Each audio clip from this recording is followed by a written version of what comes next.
50 Famous Stories Retold. By James Baldwin. King Alfred and the Cakes. Many years ago there lived in England a wise and good king whose name was Alfred. No other man ever did so much for his country as he. And people now, all over the world, speak of him as Alfred the Great. In those days a king did not have a very easy life. There was war almost all the time, and no one else could lead his army into battle so well as he. And so, between ruling and fighting, he had a busy time of it indeed. A fierce, rude people, called the Danes, had come from over the sea, and were fighting the English. There were so many of them, and they were so bold and strong, that for a long time they gained every battle.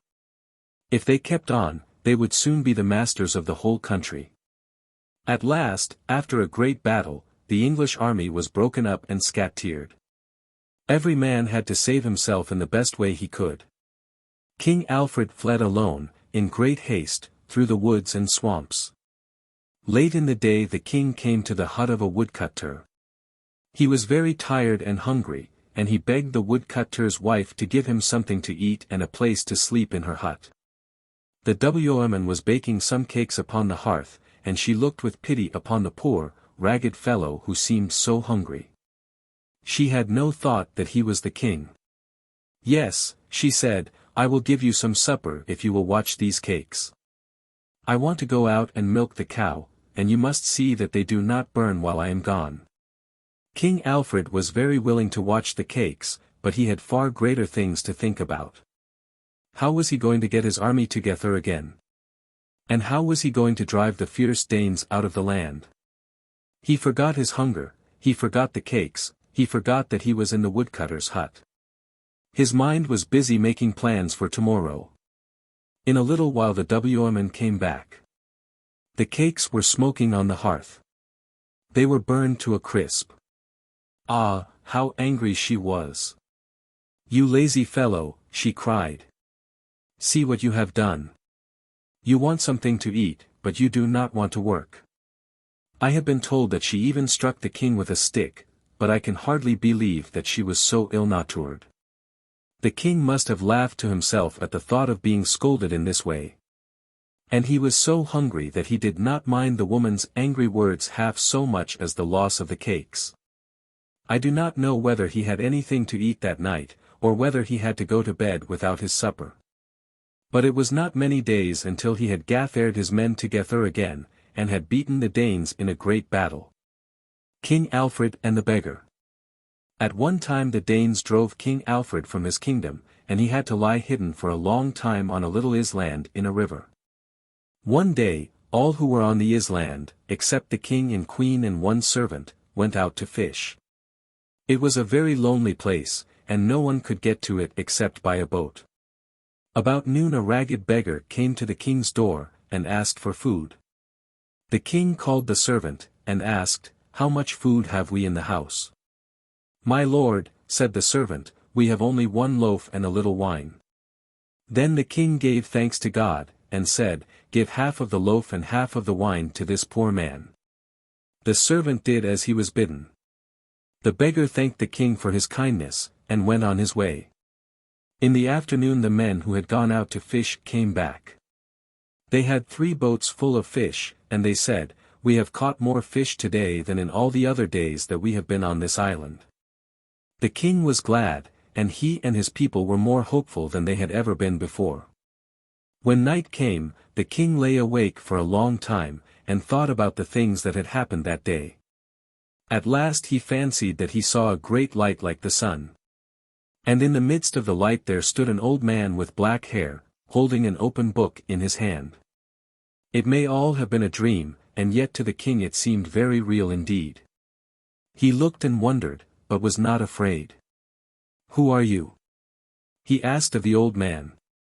"Alfred, my son, be brave," said the man, "for I am the one to whom you gave this day the half of all the food that you had.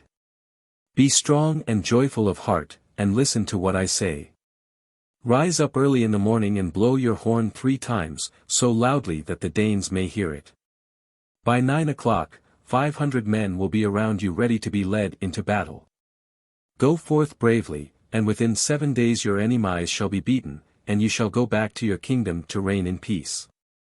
Then the light went out, and the man was seen no more. In the morning the king arose early, and crossed over to the mainland. Then he blew his horn 3 times very loudly, and when his friends heard it they were glad, but the Danes were filled with fear. At 9 o'clock, 500 of his bravest soldiers stood around him ready for battle.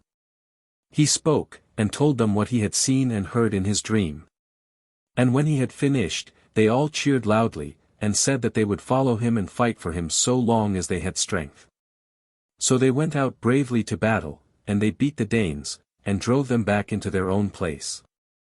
And King Alfred ruled wisely and well over all his people for the rest of his days. King Canute on the seashore. 100 years or more after the time of Alfred the Great there was a king of England named CANUTE. King Canute was a Dane. But the Danes were not so fierce and cruel then as they had been when they were at war with King Alfred. The great men and officers who were around King Canute were always praising him. "You are the greatest man that ever lived," one would say.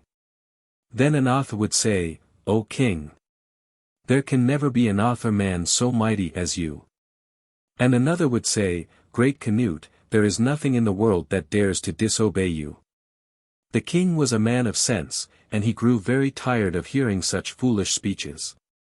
One day he was by the seashore, and his officers were with him. They were praising him, as they were in the habit of doing. He thought that now he would teach them a lesson, and so he bade them set his chair on the beach close by the edge of the water. "Am I the greatest man in the world?" he asked. "O king," they cried, "there is no one so mighty as you." "Do all things obey me?" he asked. "There is nothing that dares to disobey you, O king," they said. "The world bows before you, and gives you honor." "Will the sea obey me?" he asked.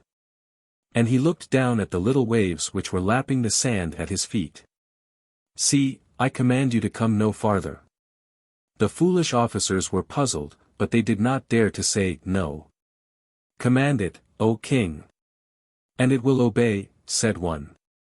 "See," cried Canute, "I command you to come no farther. Waves, stop your rolling, and do not dare to touch my feet."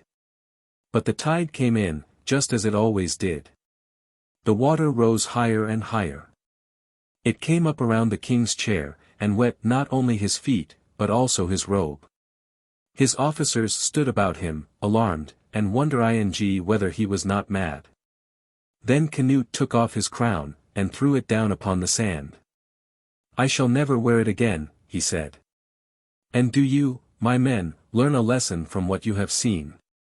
There is only one king who is all-powerful, and it is he who rules the sea, and holds the ocean in the hollow of his hand. It is he whom you ought to praise and serve above all others." The sons of William the Conqueror.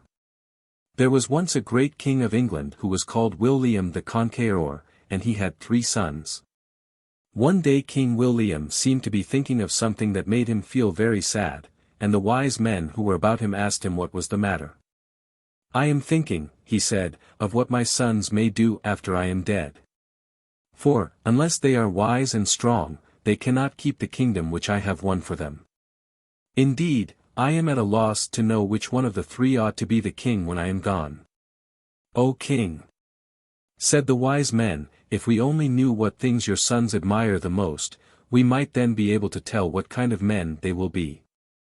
Perhaps, by asking each one of them a few questions, we can find out which one of them will be best fitted to rule in your place." "The plan is well worth trying, at least," said the king.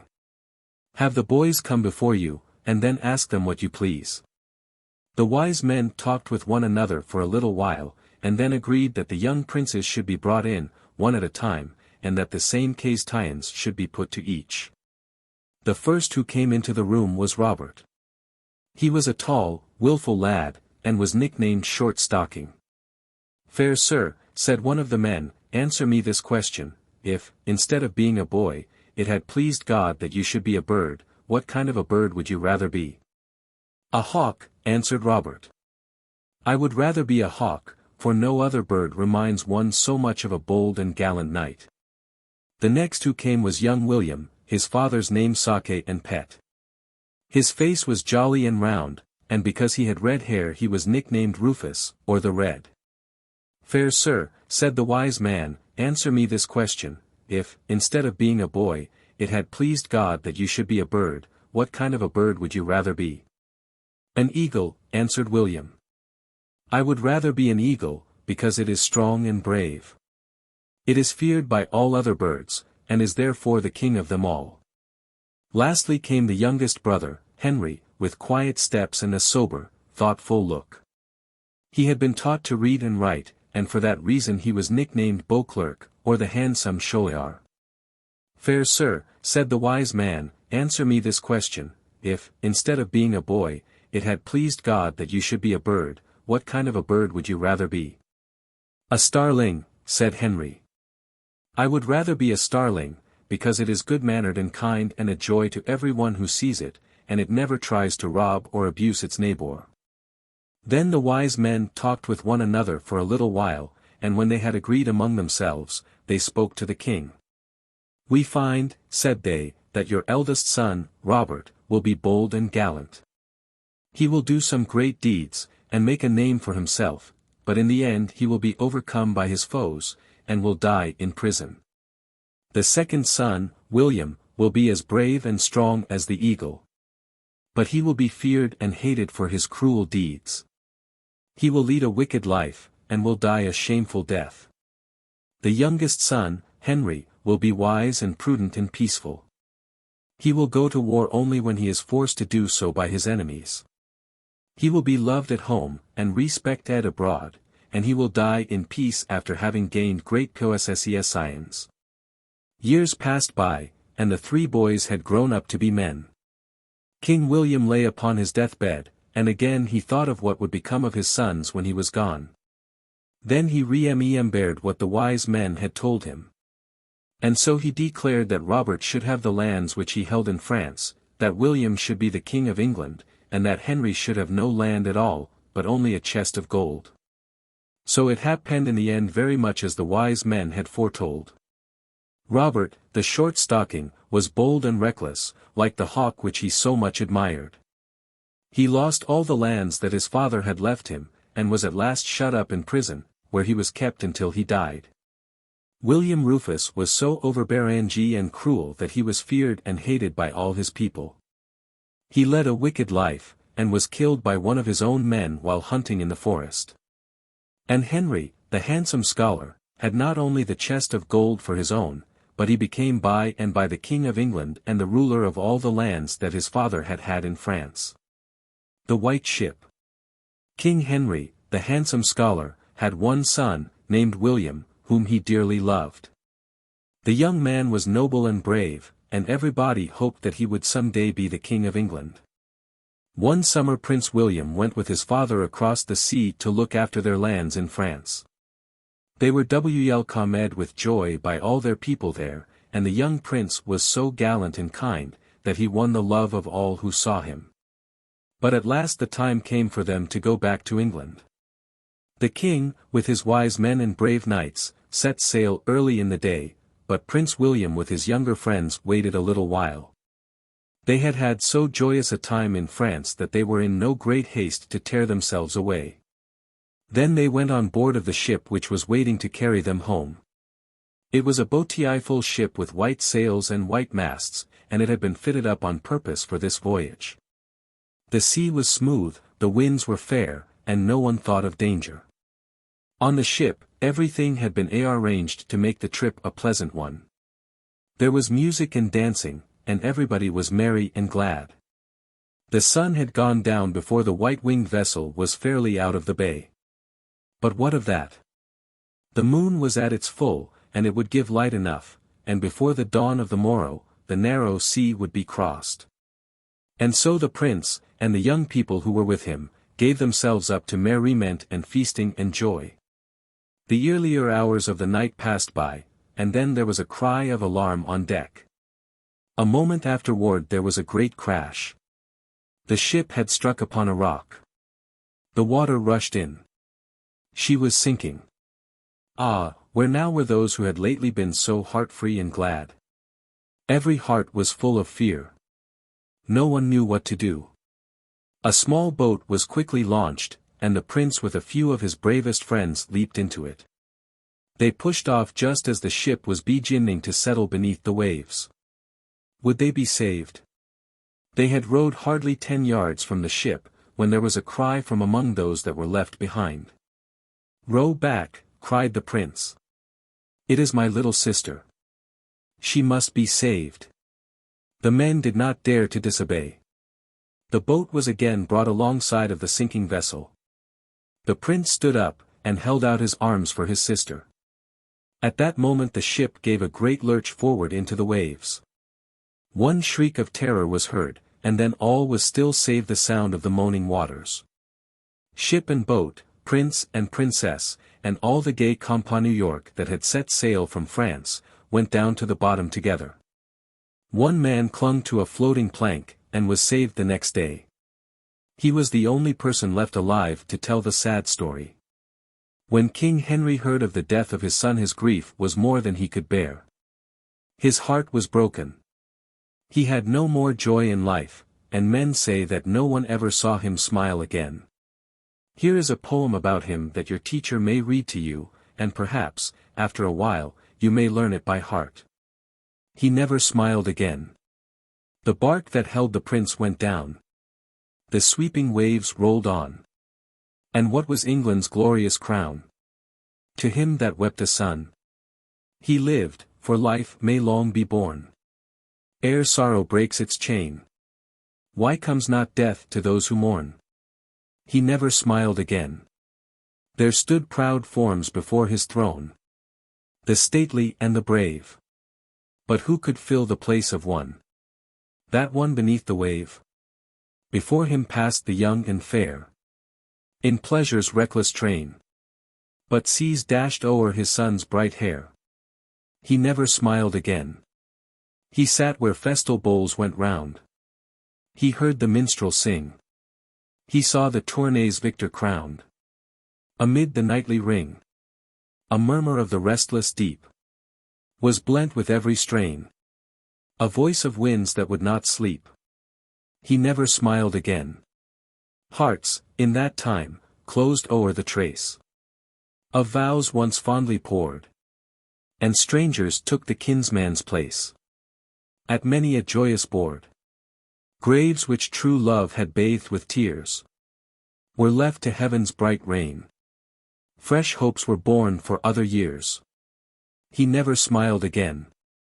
Mrs. Hemans, King John and the Abbot. The 3 questions. There was once a king of England whose name was John. He was a bad king. For he was harsh and cruel to his people, and so long as he could have his own way, he did not care what became of other folks. He was the worst king that England ever had. Now, there was in the town of Canterbury a rich old abbot who lived in grand style in a great house called the Abbey. Every day 100 noble men sat down with him to dine. And 50 brave knights, in fine velvet coats and gold chains, waited upon him at his table. When King John heard of the way in which the abbot lived, he made up his mind to put a stop to it. So he sent for the old man to come and see him. "How now, my good abbot," he said. "I hear that you keep a far better house than I. How dare you do such a thing? Don't you know that no man in the land ought to live better than the king? And I tell you that no man shall." "O king," said the abbot, "I beg to say that I am spending nothing but what is my own. I hope that you will not think ill of me for making things pleasant for my friends and the brave knights who are with me." "Think ill of you?" said the king. "How can I help but think ill of you? All that there is in this broad land is mine by right, and how do you dare to put me to shame by living in grander style than I? One would think that you were trying to be king in my place." "Oh, do not say so," said the abbot, "for I—" "Not another word," cried the king. "Your fault is plain, and unless you can answer me 3 questions, your head shall be cut off, and all your riches shall be mine." "I will try to answer them," O king," said the abbot. "Well, then," said King John, "as I sit here with my crown of gold on my head, you must tell me to within a day just how long I shall live. SEASHORE, you must tell me how soon I shall ride round the whole world. And lastly, you shall tell me what I think." "O king," said the abbot, "these are deep, hard questions, and I cannot answer them just now. But if you will give me 2 weeks to think about them, I will do the best that I can." "2 weeks you shall have," said the king, "but if then you fail to answer me, you shall lose your head, and all your lands shall be mine." The abbot went away very sad and in great fear. He first rode to Oxford. Here was a great school, called a UNGRATEFUL, and he wanted to see if any of the wise professors could help him. But they shook their heads, and said that there was nothing about King John in any of their books. Then the abbot rode down to Cambridge, where there was another UNGRATEFUL. But not one of the teachers in that great school could help him. At last, sad and sorrowful, he rode toward home to bid his friends and his brave knights goodbye. For now he had not a week to live. 2. The Three Answers. As the abbot was riding up the lane which led to his grand house, he met his shepherd going to the fields. "Welcome home, good master," cried the shepherd. "What news do you bring us from great King John?" sad news," said the abbot, and then he told him all that had happened. cheer up, good master," said the shepherd. "Have you never yet heard that a fool may teach a wise man wit? I think I can help you out of your trouble." "You help me," cried the abbot. "How?" "How?" "Well," answered the shepherd, "you know that everybody says that I look just like you, and that I have sometimes been mistaken for you. So, lend me your servants and your horse and your gown, and I will go up to London and see the king. If nothing else can be done, I can at least die in your place." "My good shepherd," said the abbot, "you are very, very kind. And I have a mind to let you try your plan. But if the worst comes to the worst, you shall not die for me. I will die for myself." So the shepherd got ready to go at once. He dressed himself with great care. Over his shepherd's coat he threw the abbot's long gown, and he borrowed the abbot's cap and golden staff. When all was ready, no one in the world would have thought that he was not the great man himself. Then he mounted his horse, and with a great train of servants set out for London. Of course the king did not know him. "Welcome, Sir Abbot," he said. "It is a good thing that you have come back. But, prompt as you are, if you fail to answer my 3 questions, you shall lose your head." "I am ready to answer them, O king," said the shepherd. Indeed," said the king, and he laughed to himself. "Well, then, answer my first question, how long shall I live? Come, you must tell me to the very day." "You shall live," said the shepherd, "until the day that you die, and not 1 day longer. And you shall die when you take your last breath, and not 1 moment before. You shall live until the day that you die." The king laughed. "You are witty, I see," he said. "But we will let that pass, and say that your answer is right. And now tell me how soon I may ride round the world." "You must rise with the sun," said the shepherd, "and you must ride with the sun until it rises again the next morning. As soon as you do that, you will find that you have ridden round the world in 24 hours. The king laughed again. "Indeed," he said, "I did not think that it could be done so soon. You are not only witty, but you are wise, and we will let this answer pass. And now comes my third and last question, what do I think?" "That is an easy question," said the shepherd. "You think that I am the abbot of Canterbury. But, to tell you the truth, I am only his poor shepherd, and I have come to beg your pardon for him and for me." And with that, he threw off his long gown. The king laughed loud and long. "A merry fellow you are," said he, "and you shall be the abbot of Canterbury in your master's place." "O king! That cannot be," said the shepherd, "for I can neither read nor write." "Very well, then," said the king, "I will give you something else to pay you for this merry joke. I will give you 4 pieces of silver every week as long as you live. And when you get home, you may tell the old abbot that you have brought him a free pardon from King John. A story of Robin Hood. In the rude days of King Richard and King John there were many great woods in England. The most famous of these was Sherwood Forest, where the king often went to hunt deer. In this forest there lived a band of daring men called outlaws. They had done something that was against the laws of the land, and had been forced to hide themselves in the woods to save their lives. There they spent their time in roaming about among the trees, in hunting the king's deer, and in robbing rich travellers that came that way. There were nearly 100 of these outlaws, and their leader was a bold fellow called Robin Hood. They were dressed in suits of green, and armed with bows and arrows, and sometimes they carried long wooden lances and broadswords, which they knew how to handle well. Whenever they had taken anything, it was brought and laid at the feet of Robin Hood, whom they called their king. He then divided it fairly among them, giving to each man his just share. Robin never allowed his men to harm anybody but the rich men who lived in great houses and did no work. He was always kind to the poor, and he often sent help to them, and for that reason the common people looked upon him as their friend. Long after he was dead, men liked to talk about his deeds. Some praised him, and some blamed him. He was, indeed, a rude, lawless fellow, but at that time, people did not think of right and wrong as they do now. A great many songs were made up about Robin Hood, and these songs were sung in the cottages and huts all over the land for hundreds of years afterward. Here is a little story that is told in one of those songs. Robin Hood was standing one day under a green tree by the roadside. While he was listening to the birds among the leaves, he saw a young man passing by. This young man was dressed in a fine suit of bright red cloth, and, as he tripped gaily along the road, he seemed to be as happy as the day. "I will not trouble him," said Robin Hood, "for I think he is on his way to his wedding." The next day Robin stood in the same place. He had not been there long when he saw the same young man coming down the road. But he did not seem to be so happy this time. He had left his scarlet coat at home, and at every step he sighed and groaned. "Ah, the sad day! The sad day," he kept saying to himself.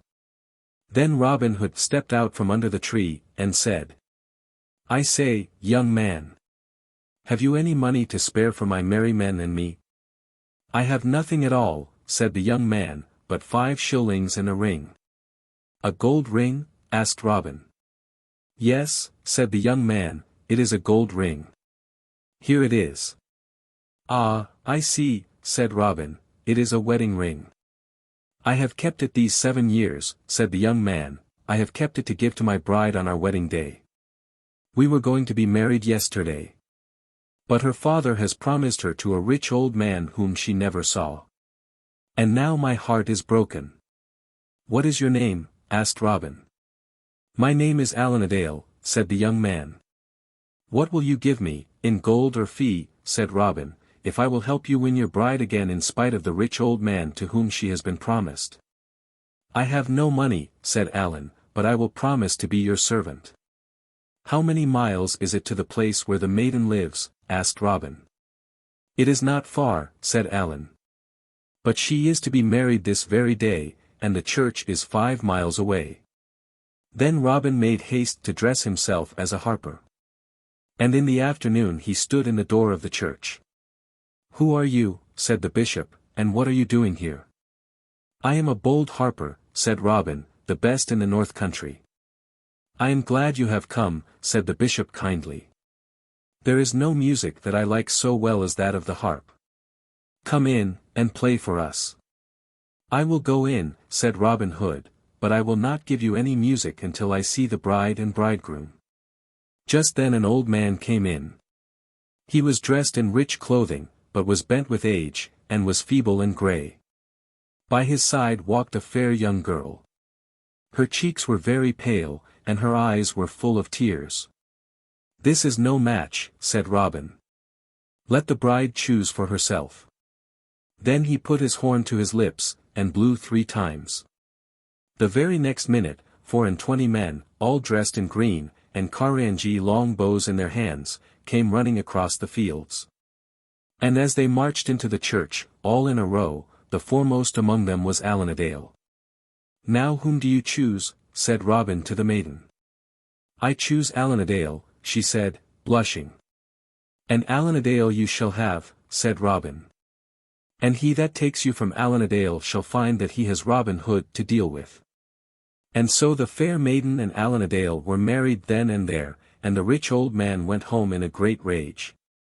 And thus having ended this merry wedding, the bride looked like a queen. And so they returned to the merry green wood, amongst the leaves so green. Bruce and the Spider. There was once a king of Scotland whose name was Robert Bruce. He had need to be both brave and wise, for the times in which he lived were wild and rude. The King of England was at war with him, and had led a great army into Scotland to drive him out of the land. Battle after battle had been fought. 6 times had Bruce led his brave little army against his foes, and 6 times had his men been beaten, and driven into flight. At last his army was scat-tiered, and he was forced to hide himself in the woods and in lonely places among the mountains. One rainy day, Bruce lay on the ground under a rude shed, listening to the patter of the drops on the roof above him. He was tired and sick at heart, and ready to give up all hope. It seemed to him that there was no use for him to try to do anything more. As he lay thinking, he saw a spider over his head, making ready to weave her web. He watched her as she toiled slowly and with great care. 6 times she tried to throw her frail thread from one beam to another, and 6 times it fell short. "Poor thing," said Bruce, "you, too, know what it is to fail." But the spider did not lose hope with the 6th failure. With still more care, she made ready to try for the 7th time. Bruce almost forgot his own troubles as he watched her swing herself out upon the slender line. Would she fail again? No. The thread was carried safely to the beam, and fastened there. "I, too, will try a 7th time," cried Bruce. He arose and called his men together. He told them of his plans, and sent them out with messages of cheer to his disheartened people. Soon there was an army of brave Scotchmen around him. Another battle was fought, and the King of England was glad to go back into his own country. I have heard it said, that, after that day, no one by the name of Bruce would ever hurt a spider. The lesson which the little creature had taught the king was never forgotten. The Black Douglas. In Scotland, in the time of King Robert Bruce, there lived a brave man whose name was Douglas. His hair and beard were black and long, and his face was tanned and dark, and for this reason people nicknamed him the Black Douglas. He was a good friend of the king, and one of his strongest helpers. In the war with the English, who were trying to drive Bruce from Scotland, the Black Douglas did many brave deeds, and the English people became very much afraid of him. By and by the fear of him spread all through the land. Nothing could frighten an English lad more than to tell him that the Black Douglas was not far away. Women would tell their children, when they were naughty, that the Black Douglas would get them, and this would make them very quiet and good. There was a large castle in Scotland which the English had taken early in the war. The Scottish soldiers wanted very much to take it again, and the Black Douglas and his men went one day to see what they could do. It happened to be a holiday, and most of the English soldiers in the castle were eating and drinking and having a merry time. But they had left watchmen on the wall to see that the Scottish soldiers did not come upon them unawares. And so they felt quite safe. In the evening, when it was growing dark, the wife of one of the soldiers went up on the wall with her child in her arms. As she looked over into the fields below the castle, she saw some dark objects moving toward the foot of the wall. In the dusk she could not make out what they were, and so she pointed them out to one of the watchmen. "Pooh, pooh," said the watchman. "Those are nothing to frighten us. They are the farmer's cattle, trying to find their way home. The farmer himself is enjoying the whole day, and he has forgotten to bring them in. If the Douglas should happen this way before morning, he will be sorry for his carelessness." But the dark objects were not cattle. They were the Black Douglas and his men, creeping on hands and feet toward the foot of the castle wall. Some of them were dragging ladders behind them through the grass. They would soon be climbing to the top of the wall. None of the English soldiers dreamed that they were within many miles of the place. The woman watched them until the last one had passed around a corner out of sight. She was not afraid, for in the dark twilight they looked indeed like cattle. After a little while she began to sing to her child. Hush ye, little pet ye. Hush ye, do not fret ye. The Black Douglas shall not get ye. Don't be so sure about that. All at once a gruff voice was heard behind her, saying, Don't be so sure about that. She looked around, and there stood the Black Douglas himself. At the same moment a Scottish soldier climbed off a ladder and leaped upon the wall. And then there came another and another and another, until the wall was covered with them. Soon there was hot fighting in every part of the castle. But the English were so taken by surprise that they could not do much. Many of them were killed, and in a little while the Black Douglas and his men were the masters of the castle, which by right belonged to them. As for the woman and her child, the Black Douglas would not suffer anyone to harm them. After a while they went back to England, and whether the mother made up any more songs about the Black Douglas I cannot tell. 3 Men of Gotham. There is a town in England called Gotham, and many merry stories are told of the queer people who used to live there. One day 2 men of Gotham met on a bridge. Hodge was coming from the market, and Peter was going to the market. Where are you going? Said Hodge. I am going to the market to buy sheep, said Peter. Buy sheep? Said Hodge. And which way will you bring them home? I shall bring them over this bridge, said Peter. No, you shall not, said Hodge. Yes, but I will, said Peter. You shall not, said Hodge. I will, said Peter. Then they beat with their sticks on the ground as though there had been 100 sheep between them. Take care, cried Peter. Look out that my sheep don't jump on the bridge. I care not where they jump, said Hodge, but they shall not go over it. But they shall, said Peter. Have a care, said Hodge, for if you say too much, I will put my fingers in your mouth. Will you? Said Peter. Just then another man of Gotham came from the market with a sack of meal on his horse. He heard his neighbors quarreling about sheep, but he could see no sheep between them, and so he stopped and spoke to them. Ah, you foolish fellows, he cried. It is strange that you will never learn wisdom. Come here, Peter, and help me lay my sack on my shoulder. Peter did so, and the man carried his meal to the side of the bridge. Now look at me, he said, and learn a lesson. And he opened the mouth of the sack, and poured all the meal into the river. Now, neighbors, he said, can you tell how much meal is in my sack? How much meal is in my sack? There is none at all, cried Hodge and Peter together. You are right, said the man, and you that stand here and quarrel about nothing, have no more sense in your heads than I have meal in my sack. Otherwise men of Gotham. One day, news was brought to Gotham that the king was coming that way, and that he would pass through the town. This did not please the men of Gotham at all. They hated the king, for they knew that he was a cruel, bad man. If he came to their town, they would have to find food and lodging for him and his men, and if he saw anything that pleased him, he would be sure to take it for his own. What should they do? They met together to talk the matter over.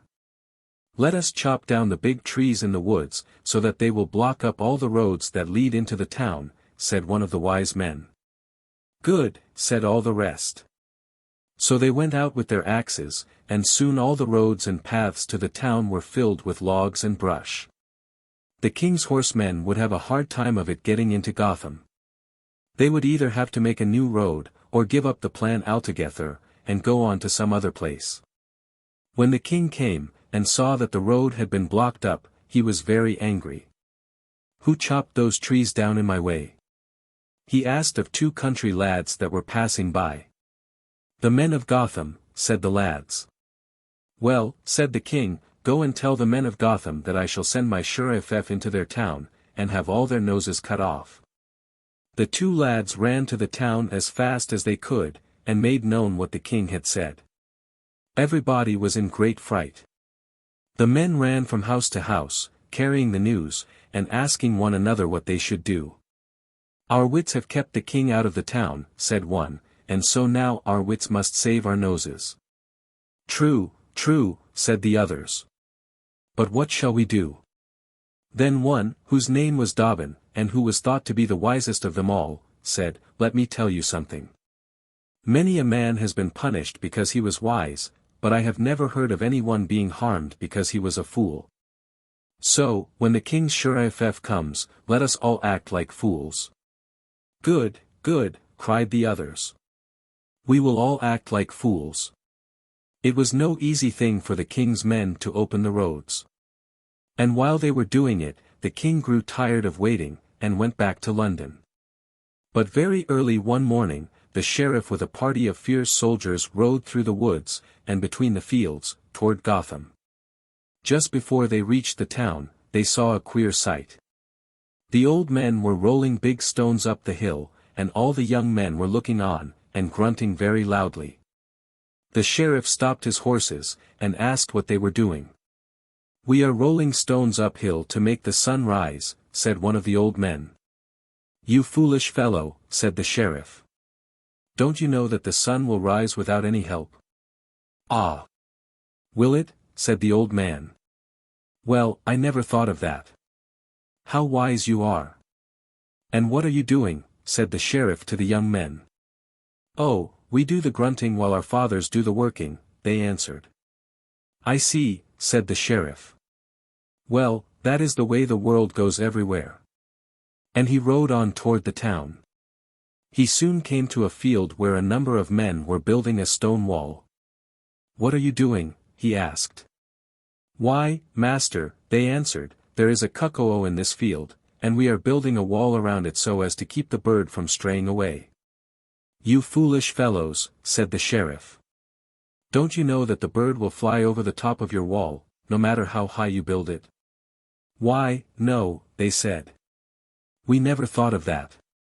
How very wise you are." The sheriff next met a man who was carrying a door on his back. "What are you doing?" he asked. "I have just started on a long journey," said the man. "But why do you carry that door?" asked the sheriff. "I left my money at home." "Then why didn't you leave the door at home too?" "I was afraid of thieves. And you see, if I have the door with me, they can't break it open and get in." "You foolish fellow," said the sheriff. "It would be safer to leave the door at home, and carry the money with you." "Ah, would it, though?" said the man. "Now, I never thought of that. You are the wisest man that I ever saw." Then the sheriff rode on with his men, but every one that they met was doing some silly thing. "Truly I believe that the people of Gotham are all fools," said one of the horsemen. "That is true," said another. "It would be a shame to harm such simple people." "Let us ride back to London, and tell the king all about them," said the sheriff. "Yes, let us do so," said the horseman. So they went back, and told the king that Gotham was a town of fools, and the king laughed, and said that if that was the case, he would not harm them, but would let them keep their noses. The Miller of the Dee. Once upon a time there lived on the banks of the river Dee a miller, who was the happiest man in England. He was always busy from morning till night, and he was always singing as merrily as any lark. He was so cheerful that he made everybody else cheerful. And people all over the land liked to talk about his pleasant ways. At last the king heard about him. "I will go down and talk with this wonderful miller," he said. "Perhaps he can tell me how to be happy." As soon as he stepped inside of the mill, he heard the miller singing. "I envy nobody, no, not I. For I am as happy as I can be. And nobody envies me." "You're wrong, my friend," said the king. "You're wrong as wrong can be. I envy you, and I would gladly change places with you, if I could only be as light-hearted as you are." The miller smiled, and bowed to the king. "I am sure I could not think of changing places with you, sir," he said. "Now tell me," said the king, "what makes you so cheerful and glad here in your dusty mill, while I, who am king, am sad and in trouble every day?" The miller smiled again, and said, "I do not know why you are sad, but I can easily tell why I am glad. I earn my own bread, I love my wife and my children, I love my friends, and they love me, and I owe not a penny to any man. Why should I not be happy? For here is the river Dee, and every day it turns my mill, and the mill grinds the corn that feeds my wife, my babes, and me." "Say no more," said the king. "Stay where you are, and be happy still. But I envy you. Your dusty cap is worth more than my golden crown. Your mill does more for you than my kingdom can do for me. If there were more such men as you, what a good place this world would be. Goodbye, my friend." The king turned about, and walked sadly away, and the miller went back to his work singing, "Oh, I'm as happy can be. For I live by the side of the river Dee." Sir Philip Sidney. A cruel battle was being fought. The ground was covered with dead and dying men. The air was hot and stifling. The sun shone down without pity on the wounded soldiers lying in the blood and dust. One of these soldiers was a noble man, whom everybody loved for his gentleness and kindness. Yet now he was no better off than the poorest man in the field. He had been wounded, and would die, and he was suffering much with pain and thirst. When the battle was over, his friends hurried to his aid. A soldier came running with a cup in his hand. "Here, Sir Philip," he said, "I have brought you some clear, cool water from the brook. I will raise your head so that you can drink." The cup was placed to Sir Philip's lips. How thankful he looked at the man who had brought it. Then his eyes met those of a dying soldier who was lying on the ground close by. The wistful look in the poor man's face spoke plainer than words. "Give the water to that man," said Sir Philip quickly, and then, pushing the cup toward him, he said, "Here, my comrade, take this. Thy need is greater than mine." What a brave, noble man he was. The name of Sir Philip Sidney will never be forgotten, for it was the name of a Christian gentleman who always had the good of others in his mind. Was it any wonder that everybody wept when it was heard that he was dead? It is said, that, on the day when he was carried to the grave, every eye in the land was filled with tears. Rich and poor, high and low, all felt that they had lost a friend. All mourned the death of the kindest, gentlest man that they had ever known. The ungrateful soldier. Here is another story of the battlefield, and it is much like the one which I have just told you. Not quite 100 years after the time of Sir Philip Sidney there was a war between the Swedes and the Danes. One day a great battle was fought, and the Swedes were beaten, and driven from the field. A soldier of the Danes who had been slightly wounded was sitting on the ground. He was about to take a drink from a flask. All at once he heard someone say, "Oh sir! Give me a drink, for I am dying." It was a wounded Swede who spoke. He was lying on the ground only a little way off. The Dane went to him at once. He knelt down by the side of his fallen foe, and pressed the flask to his lips. "Drink," said he, "for thy need is greater than mine." Hardly had he spoken these words, when the Swede raised himself on his elbow. He pulled a pistol from his pocket, and shot at the man who would have befriended him. The bullet grazed the Dane's shoulder, but did not do him much harm. "Ah, you rascal," he cried. "I was going to befriend you, and you repay me by trying to kill me. Now I will punish you. I would have given you all the water, but now you shall have only half."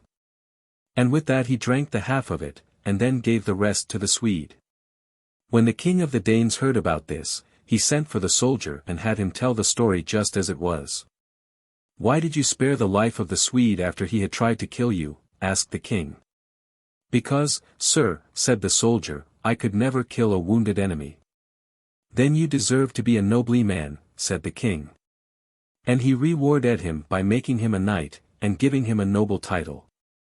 Sir Humphrey Gilbert. More than 300 years ago there lived in England a brave man whose name was Sir Humphrey Gilbert. At that time there were no white people in this country of ours. The land was covered with forests, and where there are now great cities and fine farms there were only trees and swamps among which roamed wild Indians and wild beasts.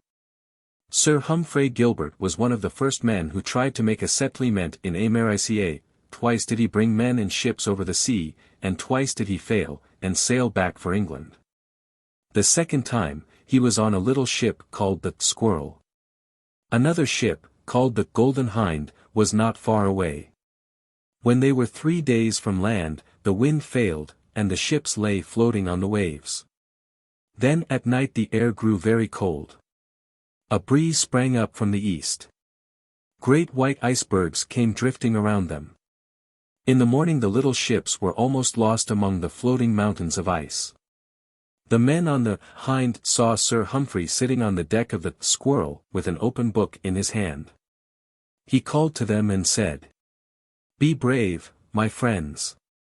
We are as near heaven on the sea as on the land." Night came again. It was a stormy night, with mist and rain. All at once the men on the Hind saw the lights on board of the Squirrel go out. The little vessel, with brave Sir Humphrey and all his brave men, was swallowed up by the waves. Sir Walter Raleigh.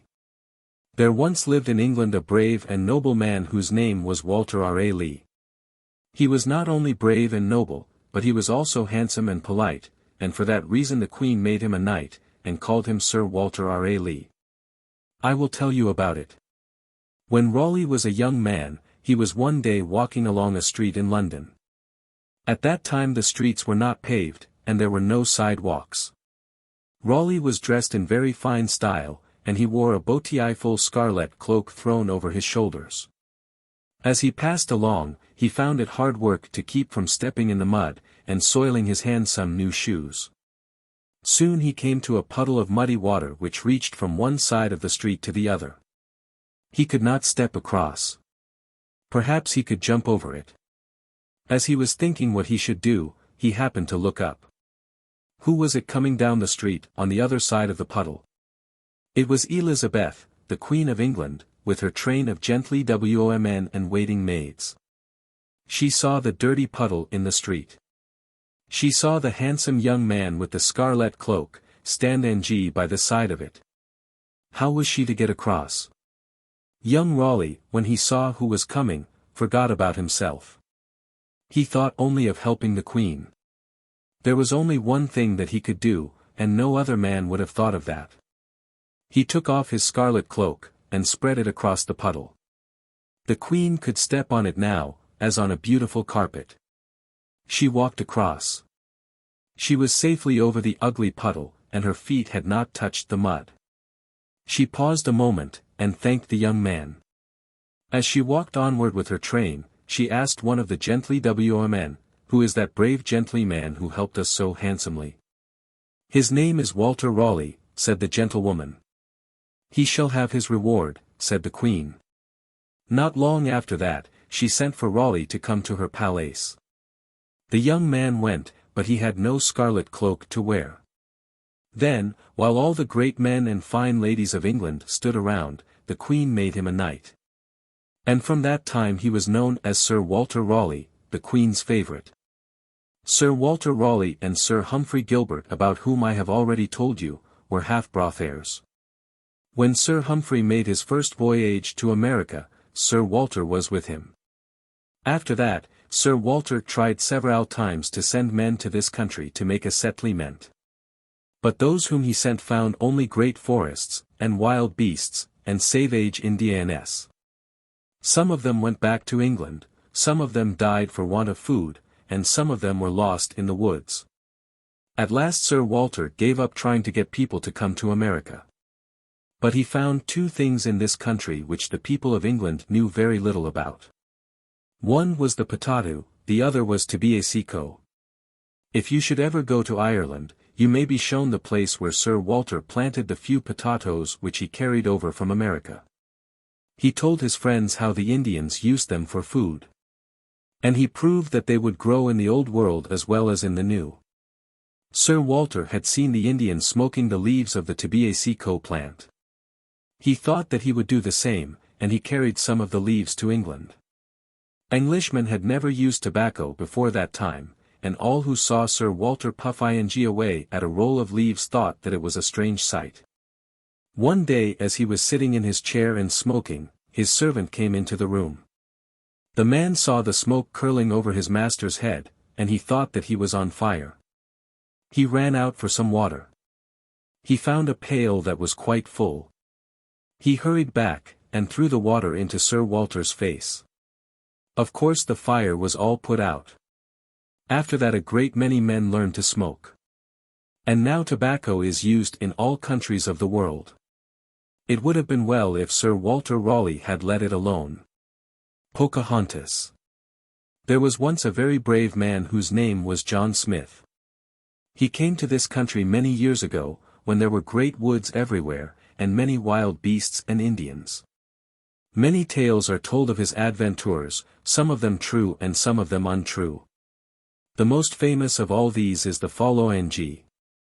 One day when Smith was in the woods, some Indians came upon him, and made him their prisoner. They led him to their king, and in a short time they made ready to put him to death. A large stone was brought in, and Smith was made to lie down with his head on it. Then two tall Indians with big clubs in their hands came forward. The king and all his great men stood around to see. The Indians raised their clubs. In another moment they would fall on Smith's head. But just then a little Indian girl rushed in. She was the daughter of the king, and her name was Pocahontas. She ran and threw herself between Smith and the uplifted clubs. She clasped Smith's head with her arms. She laid her own head upon his. "Oh father," she cried, "spare this man's life. I am sure he has done you no harm, and we ought to be his friends." The men with the clubs could not strike, for they did not want to hurt the child. The king at first did not know what to do. Then he spoke to some of his warriors, and they lifted Smith from the ground. They untied the cords from his wrists and feet, and set him free. The next day the king sent Smith home, and several Indians went with him to protect him from harm. After that, as long as she lived, Pocahontas was the friend of the white men, and she did a great many things to help them. George Washington and his hatchet. When George Washington was quite a little boy, his father gave him a hatchet. It was bright and new, and George took great delight in going about and chopping things with it. He ran into the garden, and there he saw a tree which seemed to say to him, "Come and cut me down." George had often seen his father's men chop down the great trees in the forest, and he thought that it would be fine sport to see this tree fall with a crash to the ground. So he set to work with his little hatchet, and, as the tree was a very small one, it did not take long to lay it low.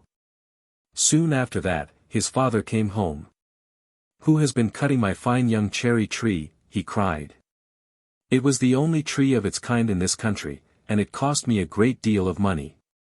He was very angry when he came into the house. "If I only knew who killed that cherry tree," he cried, "I would, yes, I would."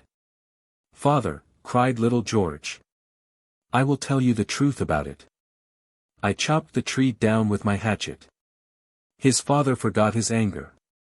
"George," he said, and he took the little fellow in his arms, "George, I am glad that you told me about it. I would rather lose a dozen cherry trees than that you should tell one falsehood." Grace darling. It was a dark September morning. There was a storm at sea. A ship had been driven on a low rock off the shores of the Farne Islands.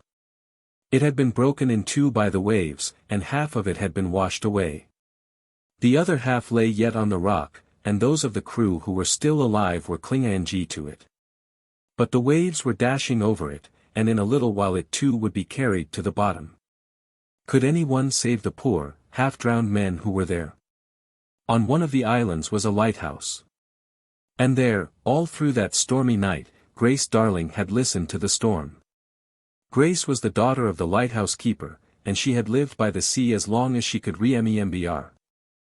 In the darkness of the night, above the noise of the winds and waves, she heard screams and wild cries. When daylight came, she could see the wreck, a mile away, with the angry waters all around it. She could see the men clinging to the masts. "We must try to save them," she cried. "Let us go out in the boat at once." "It is of no use, Grace," said her father. "We cannot reach them." He was an old man, and he knew the force of the mighty waves. "We cannot stay here and see them die," said Grace. "We must at least try to save them." Her father could not say, no. In a few minutes they were ready. They set off in the heavy lighthouse boat. Grace pulled one oar, and her father the other, and they made straight toward the wreck. But it was hard rowing against such a sea, and it seemed as though they would never reach the place. At last they were close to the rock, and now they were in greater danger than before. The fierce waves broke against the boat, and it would have been dashed in pieces, had it not been for the strength and skill of the brave girl. But after many trials, Grace's father climbed upon the wreck, while Grace herself held the boat. Then one by one the worn-out crew were helped on board. It was all that the girl could do to keep the frail boat from being drifted away, or broken upon the sharp edges of the rock. Then her father clambered back into his place. Strong hands grasped the oars, and by all were safe in the lighthouse. Their Grace proved to be no less tender as a nurse than she had been brave as a sailor. She cared most kindly for the shipwrecked men until the storm had died away and they were strong enough to go to their own homes. All this happened a long time ago, but the name of Grace Darling will never be forgotten. She lies buried now in a little churchyard by the sea, not far from her old home. Every year many people go there to see her grave, and there a monument has been placed in honor of the brave girl. It is not a large monument, but it is one that speaks of the noble deed which made Grace Darling famous. It is a figure carved in stone of a woman lying at rest, with a boat's oar held fast in her right hand. The story of William Tell. The people of Switzerland were not always free and happy as they are today. Many years ago a proud tyrant, whose name was Gessler, ruled over them, and made their lot a bitter one indeed. One day this tyrant set up a tall pole in the public square, and put his own cap on the top of it, and then he gave orders that every man who came into the town should bow down before it. But there was one man, named William Tell, who would not do this. He stood up straight with folded arms, and laughed at the swinging cap. He would not bow down to Gessler himself. When Gessler heard of this, he was very angry. He was afraid that other men would disobey, and that soon the whole country would rebel against him. So he made up his mind to punish the bold man. William Tell's home was among the mountains, and he was a famous hunter. No one in all the land could shoot with bow and arrow so well as he. Gessler knew this, and so he thought of a cruel plan to make the hunter's own skill bring him to grief. He ordered that Tell's little boy should be made to stand up in the public square with an apple on his head, and then he bade Tell shoot the apple with one of his arrows. Tell begged the tyrant not to have him make this test of his skill. What if the boy should move? What if the bowman's hand should tremble? What if the arrow should not carry true? "Will you make me kill my boy?" he said. "Say no more," said Gessler. "You must hit the apple with your one arrow. If you fail, my soldiers shall kill the boy before your eyes." Then, without another word, Tell fitted the arrow to his bow. He took aim, and let it fly. The boy stood firm and still. He was not afraid, for he had all faith in his father's skill. The arrow whistled through the air. It struck the apple fairly in the center, and carried it away. The people who saw it shouted with joy. As Tell was turning away from the place, an arrow which he had hidden under his coat dropped to the ground. "Fellow," cried Gessler, "what mean you with this second arrow?" "Tyrant," was Tell's proud answer, "this arrow was for your heart if I had hurt my child." And there is an old story, that, not long after this, Tell did shoot the tyrant with one of his arrows, and thus he set his country free. Arnold Winkelried. A great army was marching into Switzerland. If it should go much farther, there would be no driving it out again. The soldiers would burn the towns, they would rob the farmers of their grain and sheep, they would make slaves of the people. The men of Switzerland knew all this. They knew that they must fight for their homes and their lives. And so they came from the mountains and valleys to try what they could do to save their land.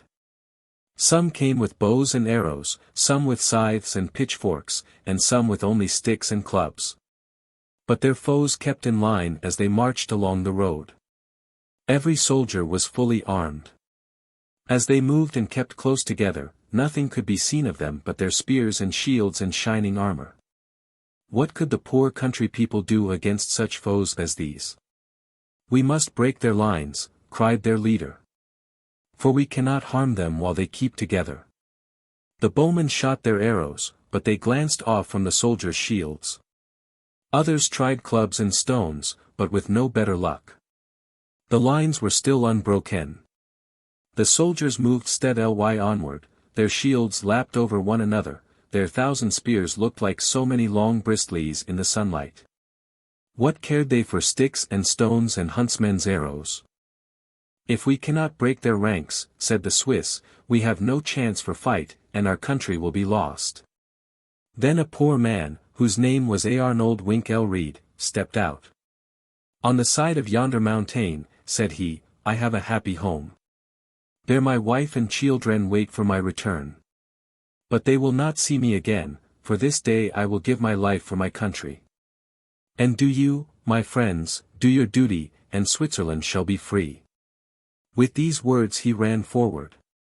"Follow me," he cried to his friends. "I will break the lines, and then let every man fight as bravely as he can." He had nothing in his hands, neither club, nor stone nor other weapon. But he ran straight onward to the place where the spears were thickest. "Make way for liberty," he cried, as he dashed right into the lines. 100 spears were turned to catch him upon their points. The soldiers forgot to stay in their places. The lines were broken. Arnold's friends rushed bravely after him. They fought with whatever they had in hand. They snatched spears and shields from their foes. They had no thought of fear. They only thought of their homes and their dear native land. And they won at last. Such a battle no one ever knew before. But Switzerland was saved, and Arnold WINKELRIED did not die in vain. The Bell of Atri. Atri is the name of a little town in Italy. It is a very old town, and is built halfway up the side of a steep hill. A long time ago, the king of Atri bought a fine large bell, and had it hung up in a tower in the marketplace. A long rope that reached almost to the ground was fastened to the bell. The smallest child could ring the bell by pulling upon this rope. "It is the bell of justice," said the king. When at last everything was ready, the people of Atri had a great holiday. All the men and women and children came down to the marketplace to look at the bell of justice. It was a very pretty bell, and was polished until it looked almost as bright and yellow as the sun. "How we should like to hear it ring," they said. Then the king came down the street. "Perhaps he will ring it," said the people. And everybody stood very still, and waited to see what he would do. But he did not ring the bell. He did not even take the rope in his hands. When he came to the foot of the tower, he stopped, and raised his hand. "My people," he said, "do you see this beautiful bell? It is your bell, but it must never be rung except in case of need. If any one of you is wronged at any time, he may come and ring the bell. And then the judges shall come together at once, and hear his case, and give him justice. Rich and poor, old and young, all alike may come, but no one must touch the rope unless he knows that he has been wronged." Many years passed by after this. Many times did the bell in the marketplace ring out to call the judges together. Many wrongs were righted, many ill-doers were punished. At last the hempen rope was almost worn out. The lower part of it was untwisted. Some of the strands were broken, it became so short that only a tall man could reach it. "This will never do," said the judges one day. What if a child should be wronged? It could not ring the bell to let us know it. They gave orders that a new rope should be put upon the bell at once, a rope that should hang down to the ground, so that the smallest child could reach it.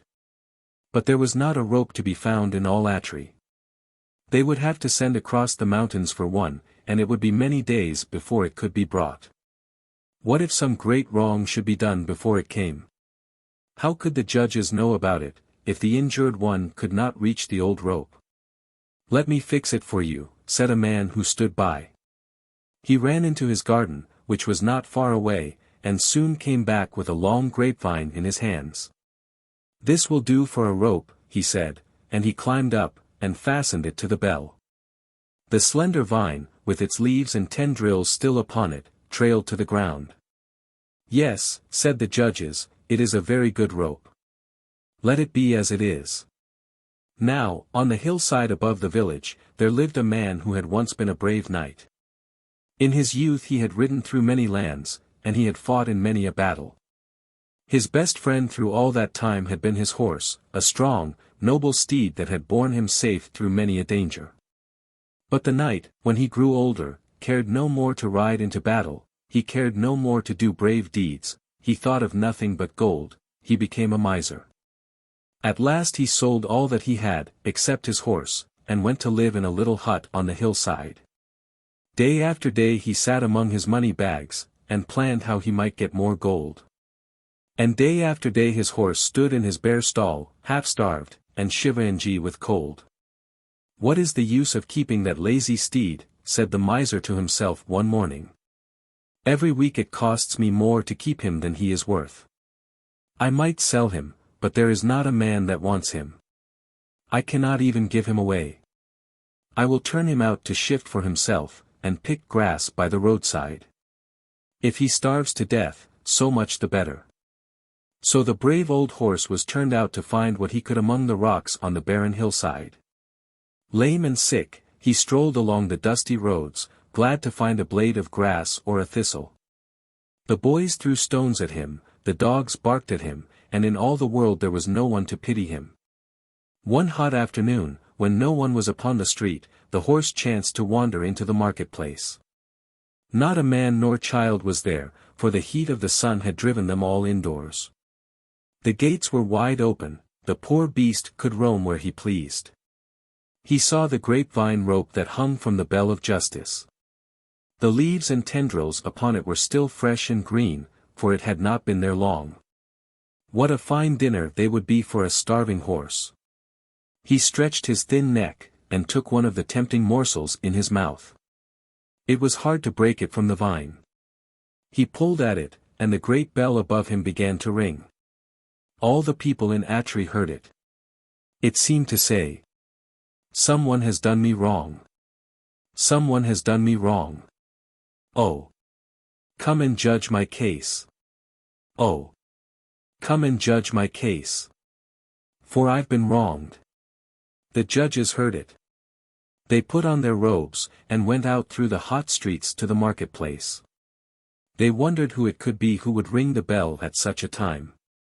When they passed through the gate, they saw the old horse nibbling at the vine.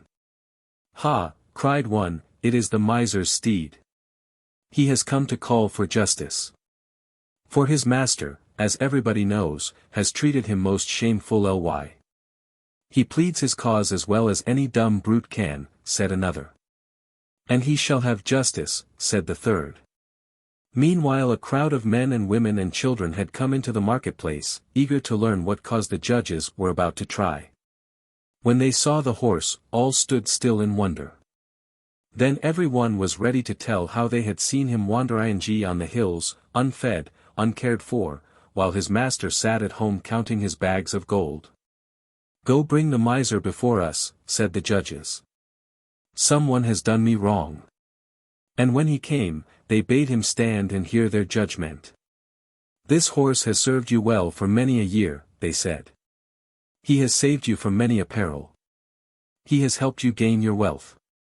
Therefore we order that 1/2 of all your gold shall be set aside to buy him shelter and food, a green pasture where he may graze, and a warm stall to comfort him in his old age. The miser hung his head, and grieved to lose his gold. But the people shouted with joy, and the horse was led away to his new stall and a dinner such as he had not had in many a day. How Napoleon Crossed the Alps. About 100 years ago there lived a great general whose name was Napoleon Bonaparte. He was the leader of the French army, and France was at war with nearly all the countries around. He wanted very much to take his soldiers into Italy. But between France and Italy there are high mountains called the Alps, the tops of which are covered with snow. "Is it possible to cross the Alps?" said Napoleon. The men who had been sent to look at the passes over the mountains shook their heads. Then one of them said, "It may be possible, but—" "Let me hear no more," said Napoleon. "Forward to Italy." People laughed at the thought of an army of 60,000 men crossing the Alps where there was no road. But Napoleon waited only to see that everything was in good order, and then he gave the order to march. The long line of soldiers and horses and cannon stretched for 20 miles.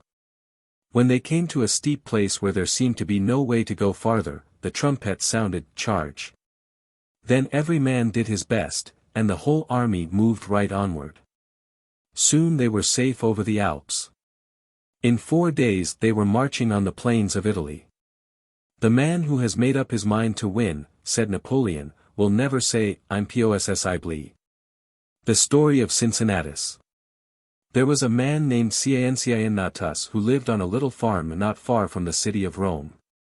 He had once been rich, and had held the highest office in the land, but in one way or another he had lost all his wealth. He was now so poor that he had to do all the work on his farm with his own hands. But in those days it was thought to be a noble thing to till the soil. Cincinnatus was so wise and just that everybody trusted him, and asked his advice. And when anyone was in trouble, and did not know what to do, his neighbors would say, "Go and tell Cincinnatus. He will help you." Now there lived among the mountains, not far away, a tribe of fierce, half-wild men, who were at war with the Roman people. They persuaded another tribe of bold warriors to help them, and then marched toward the city, plundering and robbing as they came. They boasted that they would tear down the walls of Rome, and burn the houses, and kill all the men, and make slaves of the women and children. At first the Romans, who were very proud and brave, did not think there was much danger. Every man in Rome was a soldier, and the army which went out to fight the robbers was the finest in the world. No one stayed at home with the women and children and boys but the white-haired fathers, as they were called, who made the laws for the city, and a small company of men who guarded the walls. Everybody thought that it would be an easy thing to drive the men of the mountains back to the place where they belonged. But one morning 5 horsemen came riding down the road from the mountains.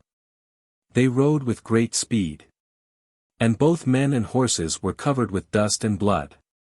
The watchman at the gate knew them, and shouted to them as they galloped in. Why did they ride thus? And what had happened to the Roman army? They did not answer him, but rode into the city and along the quiet streets, and everybody ran after them, eager to find out what was the matter. Rome was not a large city at that time. And soon they reached the marketplace where the white-haired fathers were sitting. Then they leaped from their horses, and told their story. Only yesterday, they said, our army was marching through a narrow valley between 2 steep mountains. All at once 1,000 savage men sprang out from among the rocks before us and above us. They had blocked up the way, and the pass was so narrow that we could not fight. We tried to come back. But they had blocked up the way on this side of us too. The fierce men of the mountains were before us and behind us, and they were throwing rocks down upon us from above. We had been caught in a trap. Then 10 of us set spurs to our horses. And 5 of us forced our way through, but the other 5 fell before the spears of the mountain men. And now, O Roman fathers!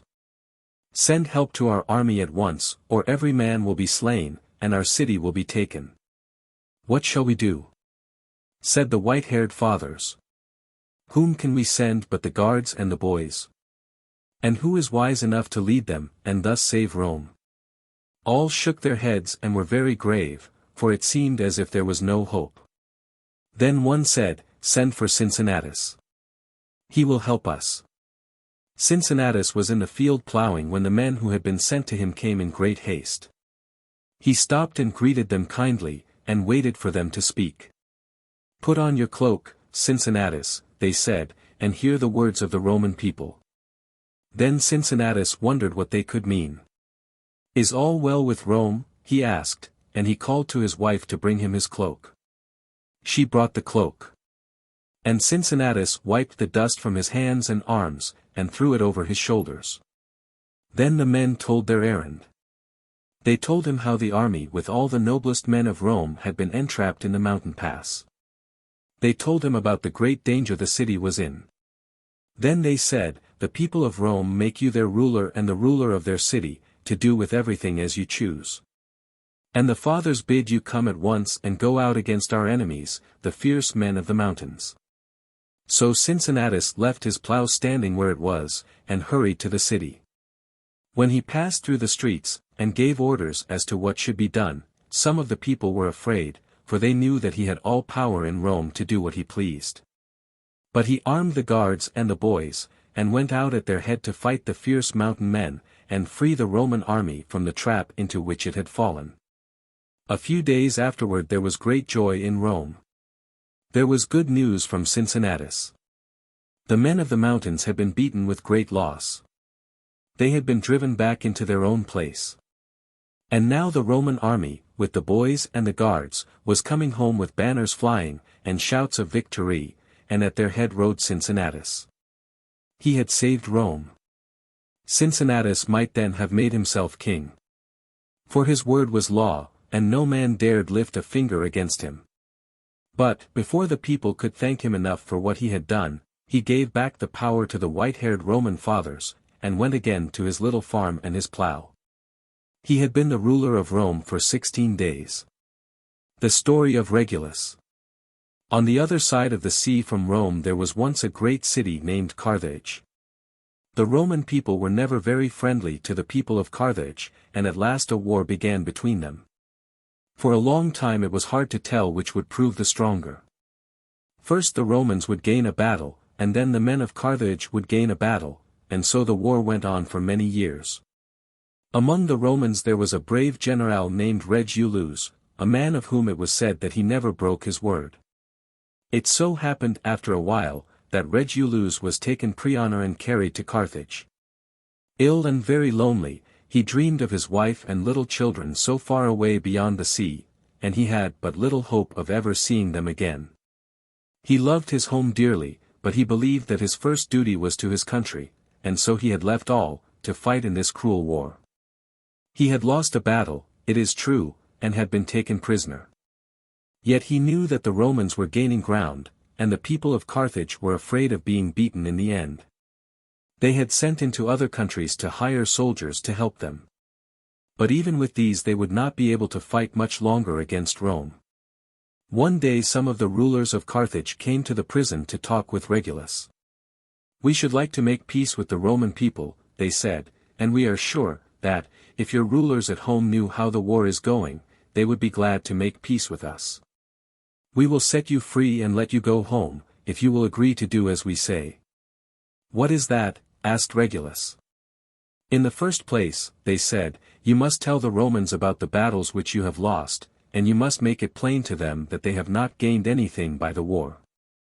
In the second place, you must promise us, that, if they will not make peace, you will come back to your prison." "Very well," said Regulus, "I promise you, that, if they will not make peace, I will come back to prison." And so they let him go. For they knew that a great Roman would keep his word. When he came to Rome, all the people greeted him gladly. His wife and children were very happy, for they thought that now they would not be parted again. The white-haired fathers who made the laws for the city came to see him. They asked him about the war. "I was sent from Carthage to ask you to make peace," he said. "But it will not be wise to make peace. True, we have been beaten in a few battles, but our army is gaining ground every day. The people of Carthage are afraid, and well they may be. Keep on with the war a little while longer, and Carthage shall be yours. As for me, I have come to bid my wife and children and Rome farewell. Tomorrow I will start back to Carthage and to prison, for I have promised." Then the fathers tried to persuade him to stay. "Let us send another man in your place," they said. "Shall a Roman not keep his word?" answered Regulus. "I am ill, and at the best have not long to live. I will go back, as I promised." His wife and little children wept, and his sons begged him not to leave them again. "I have given my word," said Regulus. "The rest will be taken care of." Then he bade them goodbye, and went bravely back to the prison and the cruel death which he expected. This was the kind of courage that made Rome the greatest city in the world. Cornelia's Jewels. It was a bright morning in the old city of Rome many hundred years ago. In a vine-covered summer house in a beautiful garden, two boys were standing. They were looking at their mother and her friend, who were walking among the flowers and trees. "Did you ever see so handsome a lady as our mother's friend?" asked the younger boy, holding his tall brother's hand. "She looks like a queen." "Yet she is not so beautiful as our mother," said the elder boy. "She has a fine dress, it is true, but her face is not noble and kind. It is our mother who is like a queen." "That is true," said the other. "There is no woman in Rome so much like a queen as our own dear mother." Soon Sœur Cornelia, their mother, came down the walk to speak with them. She was simply dressed in a plain white robe. Her arms and feet were bare, as was the custom in those days, and no rings nor chains glittered about her hands and neck. For her only crown, long braids of soft brown hair were coiled about her head. And a tender smile lit up her noble face as she looked into her son's proud eyes. "Boys," she said, "I have something to tell you." They bowed before her, as Roman lads were taught to do, and said, "What is it, mother?" "You are to dine with us today, here in the garden, and then our friend is going to show us that wonderful casket of jewels of which you have heard so much." The brothers looked shyly at their mother's friend. Was it possible that she had still other rings besides those on her fingers? Could she have other gems besides those which sparkled in the chains about her neck? When the simple outdoor meal was over, a servant brought the casket from the house. The lady opened it. Ah, how those jewels dazzled the eyes of the wondering boys! There were ropes of pearls, white as milk, and smooth as satin, heaps of shining rubies, red as the glowing coals, sapphires as blue as the sky that summer day, and diamonds that flashed and sparkled like the sunlight. The brothers looked long at the gems. "Ah," whispered the younger. "If our mother could only have such beautiful things." At last, however, the casket was closed and carried carefully away. "Is it true, Sœur Cornelia, that you have no jewels?" asked her friend. "Is it true, as I have heard it whispered, that you are poor?" "No, I am not poor," answered Cornelia, and as she spoke she drew her two boys to her side, "for here are my jewels. They are worth more than all your gems." I am sure that the boys never forgot their mother's pride and love and care. And in after years, when they had become great men in Rome, they often thought of this scene in the garden. And the world still likes to hear the story of Cornelia's jewels. Androclus and the Lion. In Rome there was once a poor slave whose name was ANDROCLUS. His master was a cruel man, and so unkind to him that at last ANDROCLUS ran away. He hid himself in a wild wood for many days. But there was no food to be found, and he grew so weak and sick that he thought he should die. So one day he crept into a cave and lay down, and soon he was fast asleep. After a while a great noise woke him up. A lion had come into the cave, and was roaring loudly. Androclus was very much afraid, for he felt sure that the beast would kill him. Soon, however, he saw that the lion was not angry, but that he limped as though his foot hurt him. Then Androclus grew so bold that he took hold of the lion's lame paw to see what was the matter. The lion stood quite still, and rubbed his head against the man's shoulder. He seemed to say, I know that you will help me." Androclus lifted the paw from the ground, and saw that it was a long, sharp thorn which hurt the lion so much. He took the end of the thorn in his fingers, then he gave a strong, quick pull, and out it came. The lion was full of joy. He jumped about like a dog, and licked the hands and feet of his new friend. Androclus was not at all afraid after this, and when night came, he and the lion lay down and slept side by side. For a long time, the lion brought food to Androclus every day, and the two became such good friends, that Androclus found his new life a very happy one. One day some soldiers who were passing through the wood found Androclus in the cave. They knew who he was, and so took him back to Rome. It was the law at that time that every slave who ran away from his master should be made to fight a hungry lion. So a fierce lion was shut up for a while without food, and a time was set for the fight. When the day came, thousands of people crowded to see the sport. They went to such places at that time very much as people nowadays go to see a circus show or a game of baseball. The door opened, and poor Androclus was brought in. He was almost dead with fear, for the roars of the lion could already be heard. He looked up, and saw that there was no pity in the thousands of faces around him. Then the hungry lion rushed in. With a single bound he reached the poor slave. Androclus gave a great cry, not of fear, but of gladness. It was his old friend, the lion of the cave. The people, who had expected to see the man killed by the lion, were filled with wonder. They saw Androclus put his arms around the lion's neck. They saw the lion lie down at his feet, and lick them lively. They saw the great beast rub his head against the slave's face as though he wanted to be petted. They could not understand what it all meant. Androclus and the lion. After a while they asked Androclus to tell them about it. So he stood up before them, and, with his arm around the lion's neck, told how he and the beast had lived together in the cave. "I am a man," he said, "but no man has ever befriended me. This poor lion alone has been kind to me, and we love each other as brothers." The people were not so bad that they could be cruel to the poor slave now. "Live and be free," they cried. "Live and be free." Others cried, "Let the lion go free too. Give both of them their liberty." And so Androclus was set free, and the lion was given to him for his own. And they lived together in Rome for many years. Horatius at the bridge. Once there was a war between the Roman people and the Etruscans who lived in the towns on the other side of the Tiber river. Porcina, the king of the Etruscans, raised a great army, and marched toward Rome. The city had never been in so great danger. The Romans did not have very many fighting men at that time, and they knew that they were not strong enough to meet the Etruscans in open battle. So they kept themselves inside of their walls, and set guards to watch the roads. One morning the army of Porcina was seen coming over the hills from the north.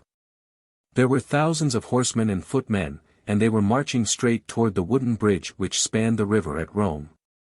"What shall we do?" said the white-haired fathers who made the laws for the Roman people. "If they once gain the bridge, we cannot hinder them from crossing, and then what hope will there be for the town?" Now, among the guards at the bridge, there was a brave man named Horatius. He was on the farther side of the river, and when he saw that the Etruscans were so near, he called out to the Romans who were behind him. "Hew down the bridge with all the speed that you can," he cried. "I, with the 2 men who stand by me, will keep the foe at bay." Then, with their shields before them, and their long spears in their hands, the 3 brave men stood in the road, and kept back the horsemen whom Porcina had sent to take the bridge. On the bridge the Romans hewed away at the beams and posts. Their axes rang, the chips flew fast, and soon it trembled, and was ready to fall. "Come back! Come back, and save your lives," they cried to Horatius and the 2 who were with him. But just then Porcina's horsemen dashed toward them again. "Run for your lives," said Horatius to his friends. "I will keep the road." They turned, and ran back across the bridge. They had hardly reached the other side when there was a crashing of beams and timbers. The bridge toppled over to one side, and then fell with a great splash into the water. When Horatius heard the sound, he knew that the city was safe. With his face still toward Porsina's men, he moved slowly backward till he stood on the river's bank. A dart thrown by one of Porsina's soldiers put out his left eye, but he did not falter. He cast his spear at the foremost horseman, and then he turned quickly around. He saw the white porch of his own home among the trees on the other side of the stream. And he spake to the noble river that rolls by the walls of Rome. O Tiber! Father Tiber! To whom the Romans pray. A Roman's life, a Roman's arms. Take thou in charge today. He leaped into the deep, swift stream. He still had his heavy armor on. And when he sank out of sight, no one thought that he would ever be seen again. But he was a strong man, and the best swimmer in Rome. The next minute he rose.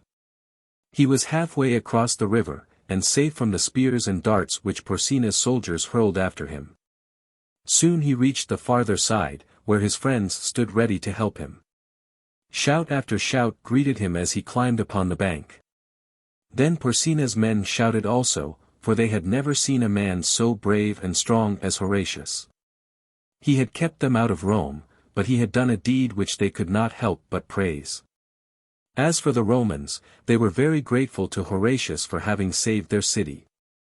They called him Horatius Cocles, which meant the one-eyed Horatius, because he had lost an eye in defending the bridge. They caused a fine statue of brass to be made in his honor, and they gave him as much land as he could plow around in a day. And for hundreds of years afterwards, with weeping and with laughter, still was the story told. How well Horatius kept the bridge. In the brave days of old. Julius Caesar. Nearly 2,000 years ago there lived in Rome a man whose name was Julius Caesar. He was the greatest of all the Romans. Why was he so great? He was a brave warrior, and had conquered many countries for Rome. He was wise in planning and in doing. He knew how to make men both love and fear him. At last he made himself the ruler of Rome. Some said that he wished to become its king. But the Romans at that time did not believe in kings. Once when Caesar was passing through a little country village, all the men, women, and children of the place came out to see him. There were not more than 50 of them, all together, and they were led by their mayor, who told each one what to do. These simple people stood by the roadside and watched Caesar pass. The mayor looked very proud and happy, for was he not the ruler of this village? He felt that he was almost as great a man as Caesar himself. Some of the fine officers who were with Caesar laughed. They said, "See how that fellow struts at the head of his little flock." "Laugh as you will," said Caesar, "he has reason to be proud. I would rather be the head man of a village than the second man in Rome." At another time, Caesar was crossing a narrow sea in a boat. Before he was halfway to the farther shore, a storm overtook him. The wind blew hard, the waves dashed high. The lightning flashed, the thunder rolled. It seemed every minute as though the boat would sink. The captain was in great fright. He had crossed the sea many times, but never in such a storm as this. He trembled with fear. He could not guide the boat, he fell down upon his knees, he moaned, "All is lost. All is lost." But Caesar was not afraid. He bade the man get up and take his oars again. "Why should you be afraid?" he said. "The boat will not be lost. For you have Caesar on board. The sword of Damocles." There was once a king whose name was Dionysius. He was so unjust and cruel that he won for himself the name of tyrant. He knew that almost everybody hated him, and so he was always in dread lest someone should take his life. But he was very rich, and he lived in a fine palace where there were many beautiful and costly things, and he was waited upon by a host of servants who were always ready to do his bidding. One day a friend of his, whose name was Damocles, said to him, How happy you must be. You have here everything that any man could wish. Perhaps you would like to change places with me, said the tyrant. No, not that, O king, said Damocles. But I think, that, if I could only have your riches and your pleasures for one day, I should not want any greater happiness. Very well, said the tyrant. You shall have them.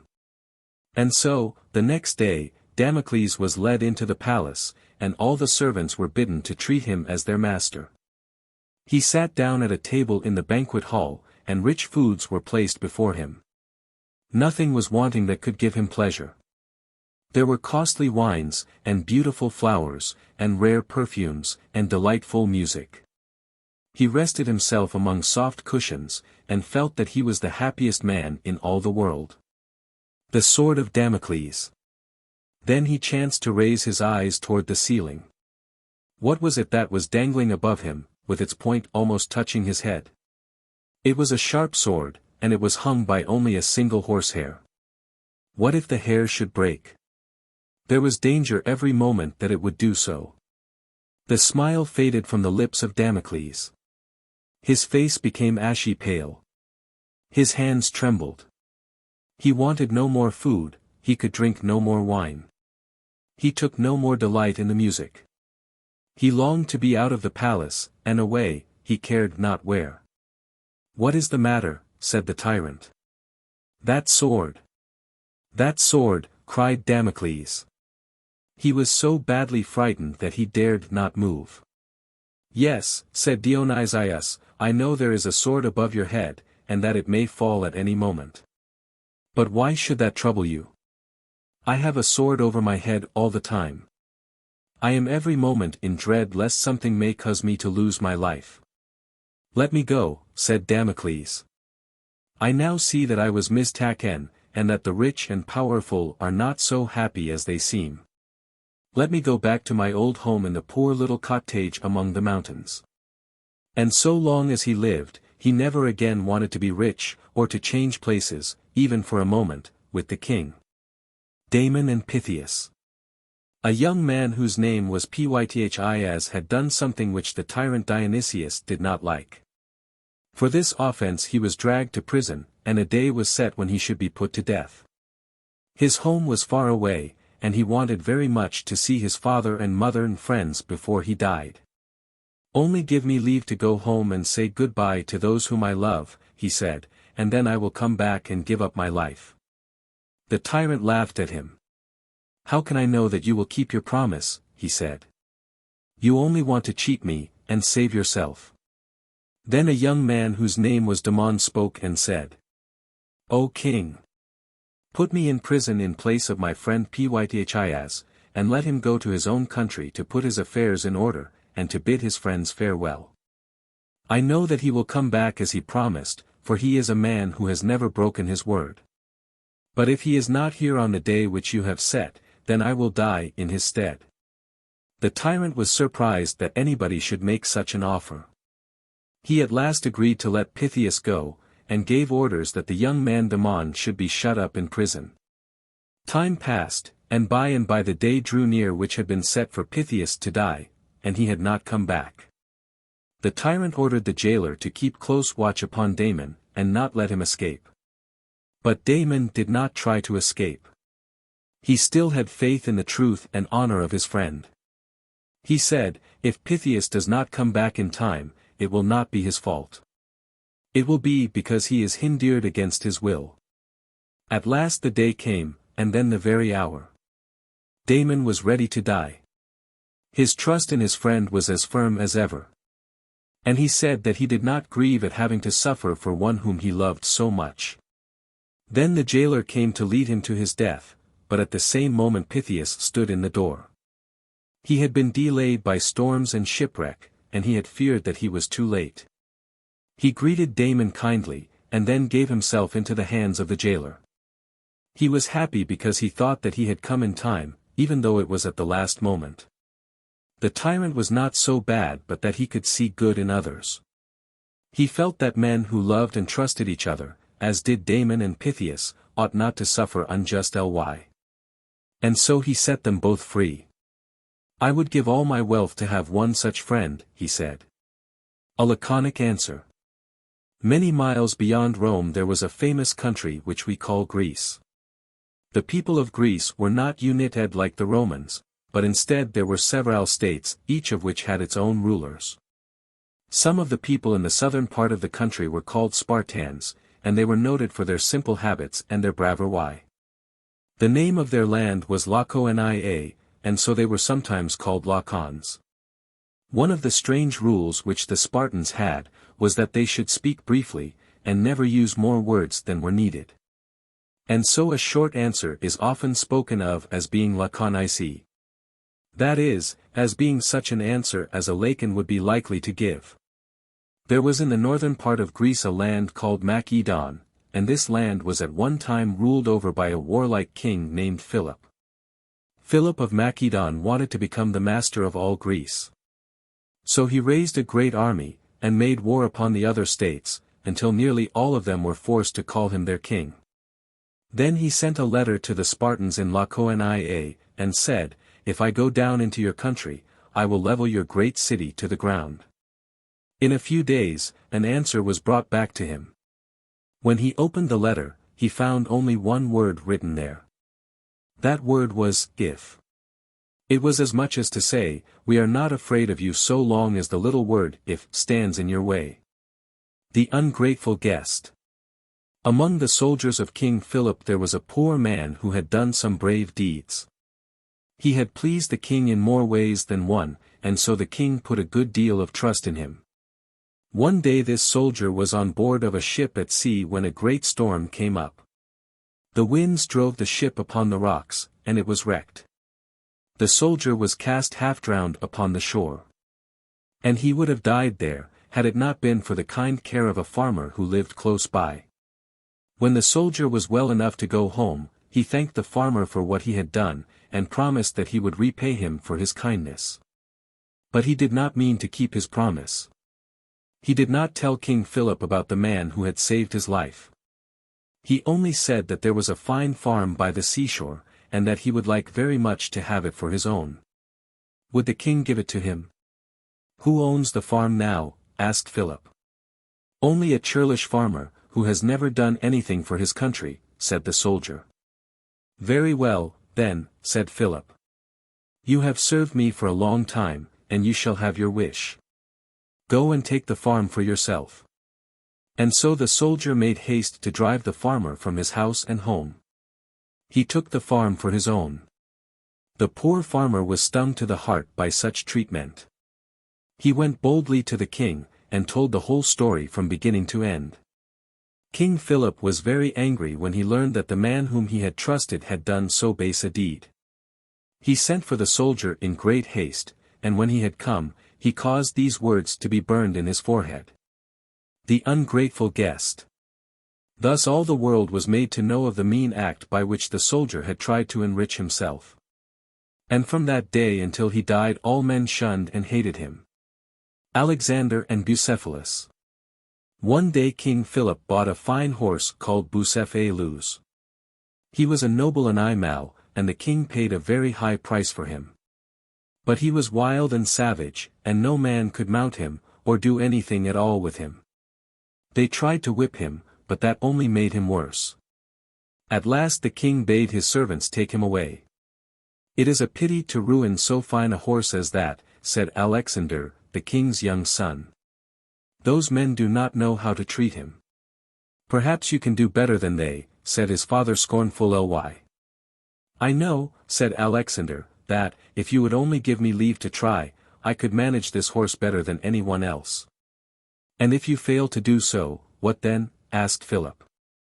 "I will pay you the price of the horse," said the lad. While everybody was laughing, Alexander ran up to Bucephalus, and turned his head toward the sun. He had noticed that the horse was afraid of his own shadow. He then spoke gently to the horse, and patted him with his hand.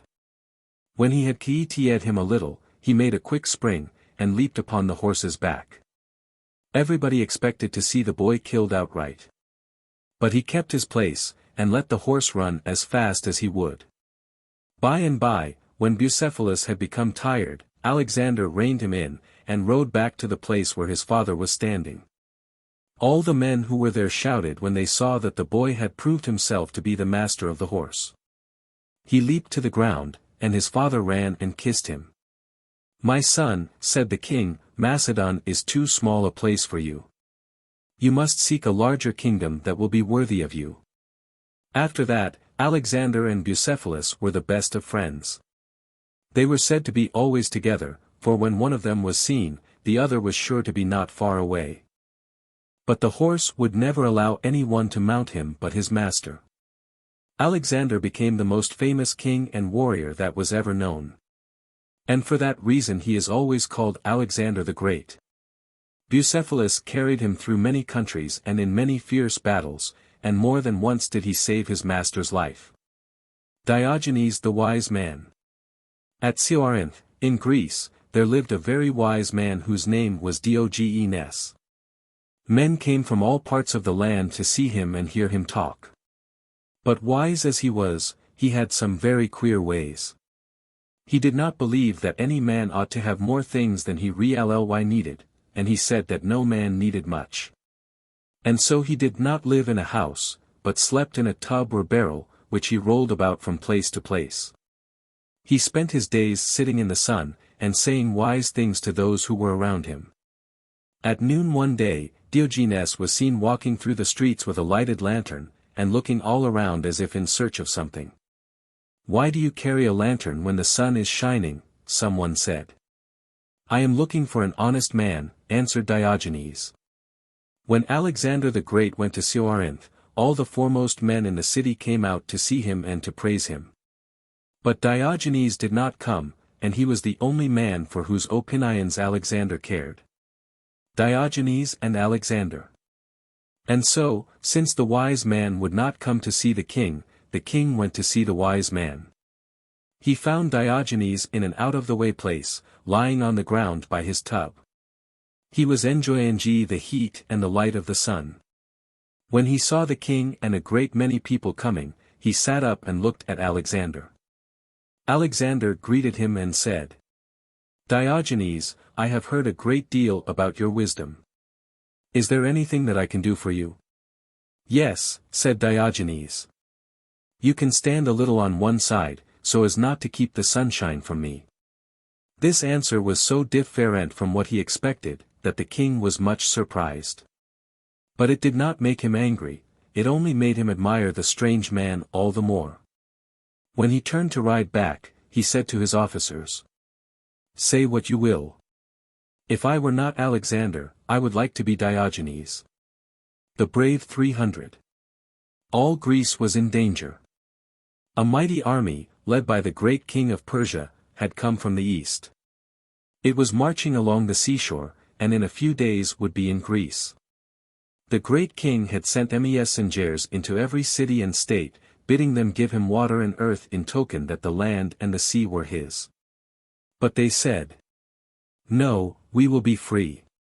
And so there was a great stir throughout all the land. The men armed themselves, and made haste to go out and drive back their foe, and the women stayed at home, weeping and waiting, and trembling with fear. There was only one way by which the Persian army could go into Greece on that side, and that was by a narrow pass between the mountains and the sea. This pass was guarded by Leonidas, the king of the Spartans, with 300 Spartan soldiers. Soon the Persian soldiers were seen coming. There were so many of them that no man could count them. How could a handful of men hope to stand against so great a host? And yet Leonidas and his Spartans held their ground. They had made up their minds to die at their post. Someone brought them word that there were so many Persians that their arrows darkened the sun. "So much the better," said the Spartans, "we shall fight in the shade." Bravely they stood in the narrow pass. Bravely they faced their foes. To Spartans there was no such thing as fear. The Persians came forward, only to meet death at the points of their spears. But one by one the Spartans fell. At last their spears were broken, yet still they stood side by side, fighting to the last. Some fought with swords, some with daggers, and some with only their fists and teeth. All day long the army of the Persians was kept at bay. But when the sun went down, there was not one Spartan left alive. Where they had stood there was only a heap of the slain, all bristled over with spears and arrows. 20,000 Persian soldiers had fallen before that handful of men. And Greece was saved. Thousands of years have passed since then. But men still like to tell the story of Leonidas and the brave 300 who died for their country's sake. Socrates and his house. There once lived in Greece a very wise man whose name was Socrates. Young men from all parts of the land went to him to learn wisdom from him, and he said so many pleasant things, and said them in so delightful a way, that no one ever grew tired of listening to him. One summer he built himself a house, but it was so small that his neighbors wondered how he could be content with it. "What is the reason," said they, "that you, who are so great a man, should build such a little box as this for your dwelling house?" "Indeed, there may be little reason," said he. "But, small as the place is, I shall think myself happy if I can fill even it with true friends." The King and his Hawk. Genghis Khan was a great king and warrior. He led his army into China and Persia, and he conquered many lands. In every country, men told about his daring deeds, and they said that since Alexander the Great there had been no king like him. One morning when he was home from the wars, he rode out into the woods to have a day's sport. Many of his friends were with him. They rode out gaily, carrying their bows and arrows. Behind them came the servants with the hounds. It was a merry hunting party. The woods rang with their shouts and laughter. They expected to carry much game home in the evening. On the king's wrist sat his favorite hawk, for in those days hawks were trained to hunt. At a word from their masters they would fly high up into the air, and look around for prey. If they chanced to see a deer or a rabbit, they would swoop down upon it swift as any arrow. All day long Genghis Khan and his huntsmen rode through the woods. But they did not find as much game as they expected. Toward evening they started for home. The king had often ridden through the woods, and he knew all the paths. So while the rest of the party took the nearest way, he went by a longer road through a valley between two mountains. The day had been warm, and the king was very thirsty. His pet hawk had left his wrist and flown away. It would be sure to find its way home. The king rode slowly along. He had once seen a spring of clear water near this pathway. If he could only find it now. But the hot days of summer had dried up all the mountain brooks. At last, to his joy, he saw some water trickling down over the edge of a rock. He knew that there was a spring farther up. In the wet season, a swift stream of water always poured down here, but now it came only one drop at a time. The king leaped from his horse. He took a little silver cup from his hunting bag. He held it so as to catch the slowly falling drops. It took a long time to fill the cup, and the king was so thirsty that he could hardly wait. At last it was nearly full. He put the cup to his lips, and was about to drink. All at once there was a whirring sound in the air, and the cup was knocked from his hands. The water was all spilled upon the ground. The king looked up to see who had done this thing. It was his pet hawk. The hawk flew back and forth a few times, and then alighted among the rocks by the spring. The king picked up the cup, and again held it to catch the trickling drops. This time he did not wait so long. When the cup was half full, he lifted it toward his mouth. But before it had touched his lips, the hawk swooped down again, and knocked it from his hands. And now the king began to grow angry. He tried again. And for the third time the hawk kept him from drinking. The king was now very angry indeed. "How do you dare to act so?" he cried. "If I had you in my hands, I would wring your neck." Then he filled the cup again. But before he tried to drink, he drew his sword. "Now, Sir Hawk," he said, "this is the last time." He had hardly spoken, before the hawk swooped down and knocked the cup from his hand. But the king was looking for this. With a quick sweep of the sword he struck the bird as it passed. The next moment the poor hawk lay bleeding and dying at its master's feet. "That is what you get for your pains," said Genghis Khan. But when he looked for his cup, he found that it had fallen between two rocks, where he could not reach it. "At any rate, I will have a drink from that spring," he said to himself. With that he began to climb the steep bank to the place from which the water trickled. It was hard work, and the higher he climbed, the thirstier he became. At last he reached the place. There indeed was a pool of water. But what was that lying in the pool, and almost filling it? It was a huge, dead snake of the most poisonous kind. The king stopped. He forgot his thirst. He thought only of the poor dead bird lying on the ground below him. "The hawk saved my life," he cried, "and how did I repay him? He was my best friend, and I have killed him." He clambered down the bank. He took the bird up gently, and laid it in his hunting bag. Then he mounted his horse and rode swiftly home. He said to himself, "I have learned a sad lesson today, and that is, never to do anything in anger." Dr. Goldsmith. There was once a kind man whose name was Oliver Goldsmith. He wrote many delightful books, some of which you will read when you are older. He had a gentle heart.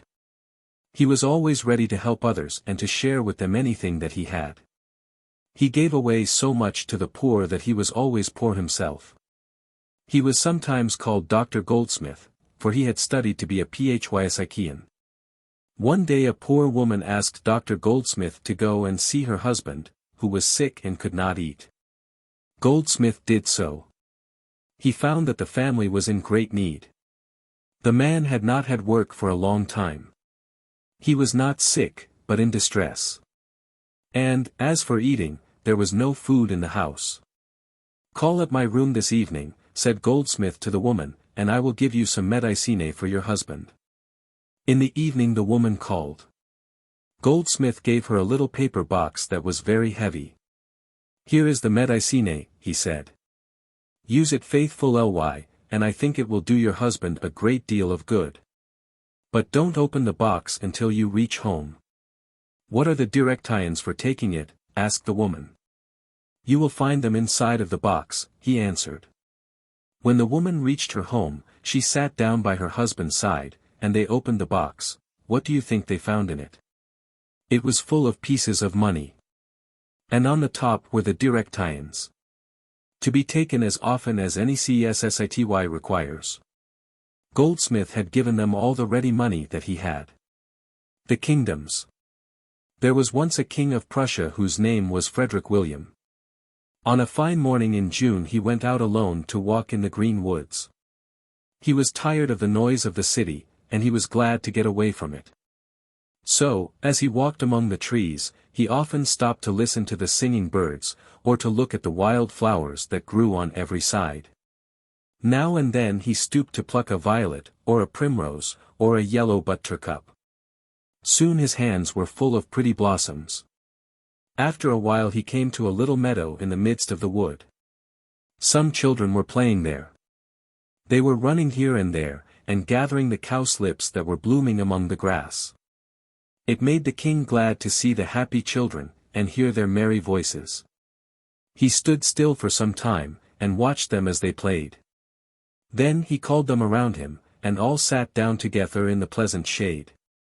The children did not know who the strange gentleman was, but they liked his kind face and gentle manners. "Now, my little folks," said the king, "I want to ask you some questions, and the child who gives the best answer shall have a prize." Then he held up an orange so that all the children could see. "You know that we all live in the kingdom of Prussia," he said, "but tell me, to what kingdom does this orange belong?" The children were puzzled. They looked at one another, and sat very still for a little while. Then a brave, bright boy spoke up and said, "It belongs to the vegetable kingdom, sir." "Why so, my lad?" asked the king. "It is the fruit of a plant, and all plants belong to that kingdom," said the boy. The king was pleased. "You are quite right," he said, "and you shall have the orange for your prize." He tossed it gaily to the boy. Catch it if you can, he said. Then he took a yellow gold piece from his pocket, and held it up so that it glittered in the sunlight. Now to what kingdom does this belong? He asked. Another bright boy answered quickly, to the mineral kingdom, sir. All metals belong to that kingdom. That is a good answer, said the king. The gold piece is your prize. The children were delighted. With eager faces they waited to hear what the stranger would say next. I will ask you only one more question, said the king, and it is an easy one. Then he stood up, and said, Tell me, my little folks, to what kingdom do I belong? The bright boys were puzzled now. Some thought of saying, to the kingdom of Prussia. Some wanted to say, to the animal kingdom. But they were a little afraid, and all kept still.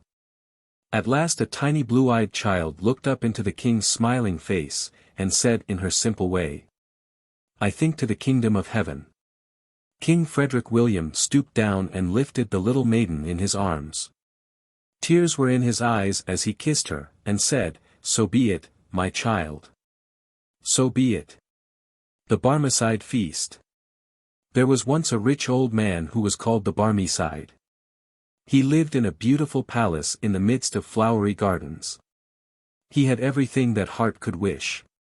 In the same land there was a poor man whose name was Hercules. His clothing was rags, and his food was the scraps which other people had thrown away. But he had a light heart, and was as happy as a king. Once when Hercules had not had anything to eat for a long time, he thought that he would go and ask the Barmecide to help him. The servant at the door said, Come in and talk with our master. He will not send you away hungry. Schacabac went in, and passed through many beautiful rooms, looking for the Barmecide.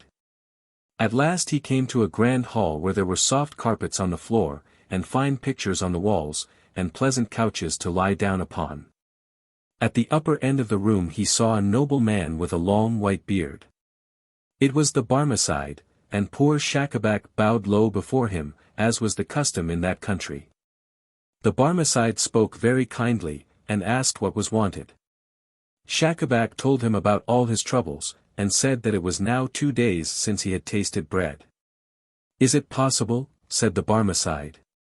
You must be almost dead with hunger, and here I have plenty and to spare. Then he turned and called, Ho, boy! Bring in the water to wash our hands, and then order the cook to hurry the supper. Schacabac had not expected to be treated so kindly. He began to thank the rich man. Say not a word, said the Barmecide, but let us get ready for the feast. Then the rich man began to rub his hands as though someone was pouring water on them. Come and wash with me, he said. Schacabac saw no boy, nor basin, nor water. But he thought that he ought to do as he was bidden, and so, like the Barmecide, he made a pretense of washing. Come now, said the Barmecide, let us have supper. He sat down, as if to a table, and pretended to be carving a roast. Then he said, Help yourself, my good friend. You said you were hungry, so, now, don't be afraid of the food. Schacabac thought that he understood the joke, and he made pretense of taking food, and passing it to his mouth. Then he began to chew, and said, You see, sir, I lose no time. Boy, said the old man, bring on the roast goose. Now, my good friend, try this choice piece from the breast. And here are sweet sauce, honey, raisins, green peas, and dry figs. Help yourself, and remember that other good things are coming. Schacabac was almost dead with hunger, but he was too polite not to do as he was bidden. Come, said the Barmecide, have another piece of the roast lamb. Did you ever eat anything so delicious? Never in my life, said Schacabac. Your table is full of good things. Then eat heartily, said the Barmecide. You cannot please me better. After this came the dessert. The Barmecide spoke of sweetmeats and fruits, and Schacabac made believe that he was eating them. Now is there anything else that you would like? Asked the host. Ah, no, said poor Schacabac. I have indeed had great plenty. Let us drink, then," said the Barmecide. "Boy, bring on the wine." "Excuse me, my lord," said Schacabac, "I will drink no wine, for it is forbidden." The Barmecide seized him by the hand. "I have long wished to find a man like you," he said. "But come, now we will sup in earnest." He clapped his hands. Servants came, and he ordered supper. Soon they sat down to a table loaded with the very dishes of which they had pretended to eat. Poor Schacabac had never had so good a meal in all his life. When they had finished, and the table had been cleared away, the Barmecide said, "I have found you to be a man of good understanding. Your wits are quick, and you are ready always to make the best of everything. Come and live with me, and manage my house." And so Schacabac lived with the Barmecide many years, and never again knew what it was to be hungry. The Endless Tale. In the Far East there was a great king who had no work to do. Every day, and all day long, he sat on soft cushions and listened to stories. And no matter what the story was about, he never grew tired of hearing it, even though it was very long. "There is only one fault that I find with your story," he often said, "it is too short." All the storytellers in the world were invited to his palace, and some of them told tales that were very long indeed. But the king was always sad when a story was ended. At last he sent word into every city and town and country place, offering a prize to anyone who should tell him an endless tale. He said, "To the man that will tell me a story which shall last forever, I will give my fairest daughter for his wife, and I will make him my heir, and he shall be king after me." But this was not all. He added a very hard condition. "If any man shall try to tell such a story and then fail, he shall have his head cut off." The king's daughter was very pretty, and there were many young men in that country who were willing to do anything to win her. But none of them wanted to lose their heads, and so only a few tried for the prize. One young man invented a story that lasted 3 months, but at the end of that time, he could think of nothing more. His fate was a warning to others, and it was a long time before another storyteller was so rash as to try the king's patience. But one day a stranger from the south came into the palace. "Great king," he said, "is it true that you offer a prize to the man who can tell a story that has no end?" "It is true," said the king. "And shall this man have your fairest daughter for his wife, and shall he be your heir?" "Yes, if he succeeds," said the king. "But if he fails, he shall lose his head." "Very well, then," said the stranger, "I have a pleasant story about locusts which I would like to relate." "Tell it," said the king. "I will listen to you." The storyteller began his tale. Once upon a time a certain king seized upon all the corn in his country, and stored it away in a strong granary. But a swarm of locusts came over the land and saw where the grain had been put. After searching for many days they found on the east side of the granary a crevice that was just large enough for one locust to pass through at a time. So one locust went in and carried away a grain of corn. Then another locust went in and carried away a grain of corn, then another locust went in and carried away a grain of corn. Day after day, week after week, the man kept on saying, then another locust went in and carried away a grain of corn. A month passed, a year passed. At the end of 2 years, the king said, "How much longer will the locusts be going in and carrying away corn?" "O king," said the storyteller, "they have as yet cleared only 1 cubit. And there are many thousand cubits in the granary." "Man, man," cried the king, "you will drive me mad. I can listen to it no longer. Take my daughter, be my heir, rule my kingdom. But do not let me hear another word about those horrible locusts." And so the strange storyteller married the king's daughter. And he lived happily in the land for many years. But his father-in-law, the king, did not care to listen to any more stories. The Blind Men and the Elephant. There were once 6 blind men who stood by the roadside every day, and begged from the people who passed. They had often heard of elephants, but they had never seen one, for, being blind, how could they? It so happened one morning that an elephant was driven down the road where they stood. When they were told that the great beast was before them, they asked the driver to let him stop so that they might see him. Of course they could not see him with their eyes, but they thought that by touching him they could learn just what kind of animal he was. The first one happened to put his hand on the elephant's side. "Well, well," he said, "now I know all about this beast. He is exactly like a wall." The second felt only of the elephant's tusk. "My brother," he said, "you are mistaken. He is not at all like a wall. He is round and smooth and sharp. He is more like a spear than anything else." The third happened to take hold of the elephant's trunk. "Both of you are wrong," he said. "Anybody who knows anything can see that this elephant is like a snake." The fourth reached out his arms, and grasped one of the elephant's legs. "Oh, how blind you are," he said.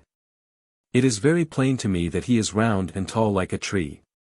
The fifth was a very tall man, and he chanced to take hold of the elephant's ear. "The blindest man ought to know that this beast is not like any of the things that you name," he said. "He is exactly like a huge fan." The sixth was very blind indeed, and it was some time before he could find the elephant at all. At last he seized the animal's tail. "Oh foolish fellows," he cried. "You surely have lost your senses. This elephant is not like a wall, or a spear, or a snake, or a tree, neither is he like a fan. But any man with a particle of sense can see that he is exactly like a rope." Then the elephant moved on, and the 6 blind men sat by the roadside all day, and quarrelled about him. Each believed that he knew just how the animal looked, and each called the others hard names because they did not agree with him. People who have eyes sometimes act as foolishly. Maximilian and the Goose Boy. One summer day King Maximilian of Bavaria was walking in the country. The sun shone hot, and he stopped under a tree to rest. It was very pleasant in the cool shade. The king lay down on the soft grass, and looked up at the white clouds sailing across the sky. Then he took a little book from his pocket and tried to read. But the king could not keep his mind on his book. Soon his eyes closed, and he was fast asleep. It was past noon when he awoke. He got up from his grassy bed, and looked around. Then he took his cane in his hand, and started for home. When he had walked a mile or more, he happened to think of his book. He felt for it in his pocket. It was not there. He had left it under the tree. The king was already quite tired, and he did not like to walk back so far. But he did not wish to lose the book. What should he do? If there was only someone to send for it. While he was thinking, he happened to see a little barefooted boy in the open field near the road. He was tending a large flock of geese that were picking the short grass, and wading in a shallow brook. The king went toward the boy. He held a gold piece in his hand. "My boy," he said, "how would you like to have this piece of money?" "I would like it," said the boy, "but I never hoped to have so much." "You shall have it if you will run back to the oak tree at the second turning of the road, and fetch me the book that I left there." The king thought that the boy would be pleased. But not so. He turned away, and said, "I am not so silly as you think." "What do you mean?" said the king. "Who says that you are silly?" "Well," said the boy, "you think that I am silly enough to believe that you will give me that gold piece for running a mile, and fetch you a book. You can't catch me. But if I give it to you now, perhaps you will believe me," said the king. And he put the gold piece into the little fellow's hand. The boy's eyes sparkled, but he did not move. "What is the matter now?" said the king. "Won't you go?" The boy said, "I would like to go, but I can't leave the geese. They will stray away, and then I shall be blamed for it." Crack the whip. "Oh, I will tend them while you are away," said the king. The boy laughed. "I should like to see you tending them," he said. "Why, they would run away from you in a minute." "Only let me try," said the king. At last the boy gave the king his whip, and started off. He had gone but a little way, when he turned and came back. "What is the matter now?" said Maximilian. "Crack the whip." The king tried to do as he was bidden, but he could not make a sound. "I thought as much," said the boy. "You don't know how to do anything." Then he took the whip, and gave the king lessons in whip cracking. "Now you see how it is done," he said, as he handed it back. "If the geese try to run away, crack it loud." The king laughed. He did his best to learn his lesson, and soon the boy again started off on his errand. Maximilian sat down on a stone, and laughed at the thought of being a gooseherd. But the geese missed their master at once. With a great cackling and hissing they went, half flying, half running, across the meadow. The king ran after them, but he could not run fast. He tried to crack the whip, but it was of no use. The geese were soon far away. What was worse, they had gotten into a garden, and were feeding on the tender vegetables. A few minutes afterward, the goose boy came back with the book. "Just as I thought," he said. "I have found the book, and you have lost the geese." "Never mind," said the king, "I will help you get them again." "Well, then, run around that way, and stand by the brook while I drive them out of the garden." The king did as he was told. The boy ran forward with his whip, and after a great deal of shouting and scolding, the geese were driven back into the meadow. "I hope you will pardon me for not being a better gooseherd," said Maximilian. "But, as I am a king, I am not used to such work." "A king, indeed," said the boy. "I was very silly to leave the geese with you. But I am not so silly as to believe that you are a king." "Very well," said Maximilian, with a smile. "Here is another gold piece, and now let us be friends." The boy took the gold, and thanked the giver. He looked up into the king's face and said, "You are a very kind man, and I think you might be a good king. But if you were to try all your life, you would never be a good gooseherd." The Inchcape Rock. In the North Sea there is a great rock called the Inchcape Rock. It is 12 miles from any land, and is covered most of the time with water. Many boats and ships have been wrecked on that rock, for it is so near the top of the water that no vessel can sail over it without striking it. More than 100 years ago there lived not far away a kind-hearted man who was called the Abbot of Aberbrothock. "It is a pity," he said, "that so many brave sailors should lose their lives on that hidden rock." So the abbot caused a buoy to be fastened to the rock. The buoy floated back and forth in the shallow water. A strong chain kept it from floating away. On the top of the buoy the abbot placed a bell. And when the waves dashed against it, the bell would ring out loud and clear. Sailors, now, were no longer afraid to cross the sea at that place. When they heard the bell ringing, they knew just where the rock was, and they steered their vessels around it. "God bless the good Abbot of Aberbrothock," they all said. One calm summer day, a ship with a black flag happened to sail not far from the Inchcape Rock. The ship belonged to a sea robber called Ralph the Rover, and she was a terror to all honest people both on sea and shore. There was but little wind that day, and the sea was as smooth as glass. The ship stood almost still, there was hardly a breath of air to fill her sails. Ralph the Rover was walking on the deck. He looked out upon the glassy sea. He saw the buoy floating above the Inchcape Rock. It looked like a big black speck upon the water. But the bell was not ringing that day. There were no waves to set it in motion. "Boys," cried Ralph the Rover, "put out the boat, and row me to the Inchcape Rock. We will play a trick on the old abbot." The boat was low-aired. Strong arms soon rowed it to the Inchcape Rock. Then the robber, with a heavy axe, broke the chain that held the buoy. He cut the fastenings of the bell. It fell into the water. There was a gurgling sound as it sank out of sight. "The next one that comes this way will not bless the abbot," said Ralph the Rover. Soon a breeze sprang up, and the black ship sailed away. The sea robber laughed as he looked back and saw that there was nothing to mark the place of the hidden rock. For many days, Ralph the Rover scoured the seas, and many were the ships that he plundered. At last he chanced to sail back toward the place from which he had started. The wind had blown hard all day. The waves rolled high.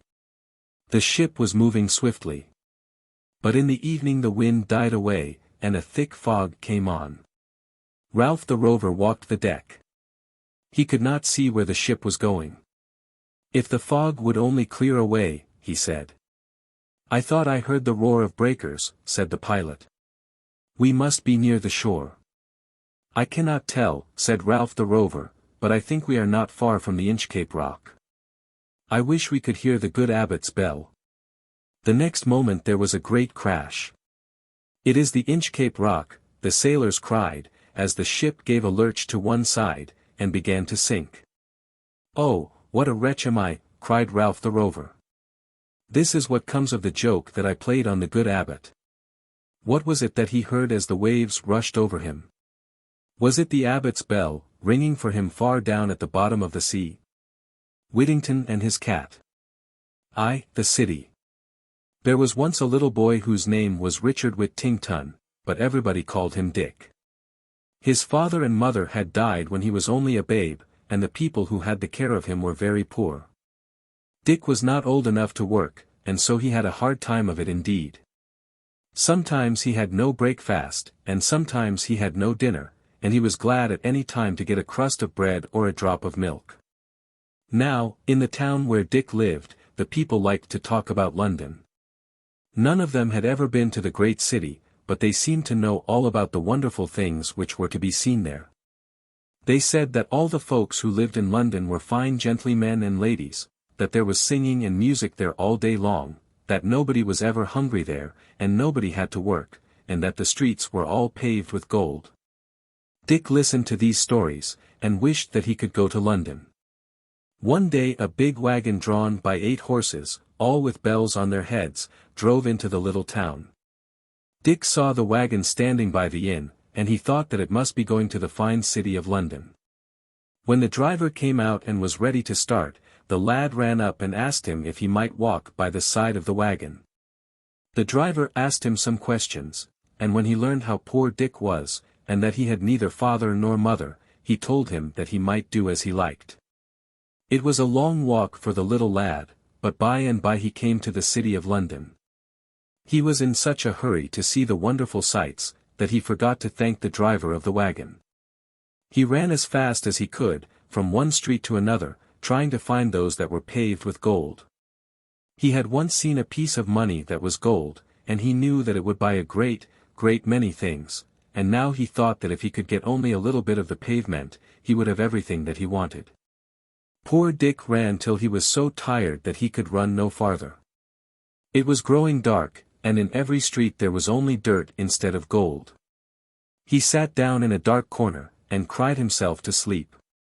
When he woke up the next morning, he was very hungry, but there was not even a crust of bread for him to eat. He forgot all about the golden pavements, and thought only of food. He walked about from one street to another, and at last grew so hungry that he began to ask those whom he met to give him a penny to buy something to eat. "Go to work, you idle fellow," said some of them. And the rest passed him by without even looking at him. "I wish I could go to work," said Dick. 2. The kitchen. By and by Dick grew so faint and tired that he could go no farther. He sat down by the door of a fine house, and wished that he was back again in the little town where he was born. The cookmaid, who was just getting dinner, saw him, and called out, "What are you doing there, you little beggar? If you don't get away quick, I'll throw a panful of hot dishwater over you. Then I guess you will jump." Just at that time the master of the house, whose name was Mr. Fitzwarren, came home to dinner.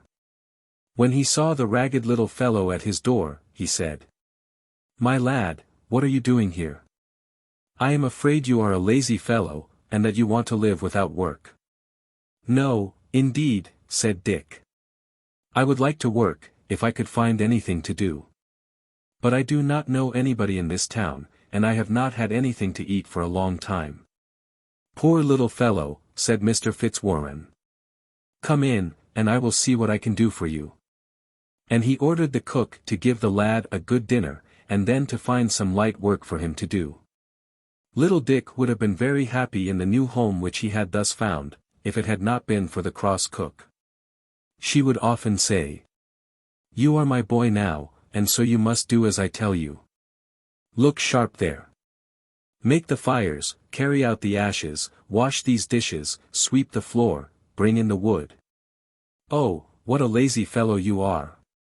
And then she would box his ears, or beat him with the broomstick. At last, little Alice, his master's daughter, saw how he was treated, and she told the cook she would be turned off if she was not kinder to the lad. After that, Dick had an easier time of it, but his troubles were not over yet, by any means. His bed was in a garret at the top of the house, far away from the rooms where the other people slept. There were many holes in the floor and walls, and every night a great number of rats and mice came in. They tormented Dick so much, that he did not know what to do. One day a gentleman gave him a penny for cleaning his shoes, and he made up his mind that he would buy a cat with it. The very next morning he met a girl who was carrying a cat in her arms. "I will give you a penny for that cat," he said.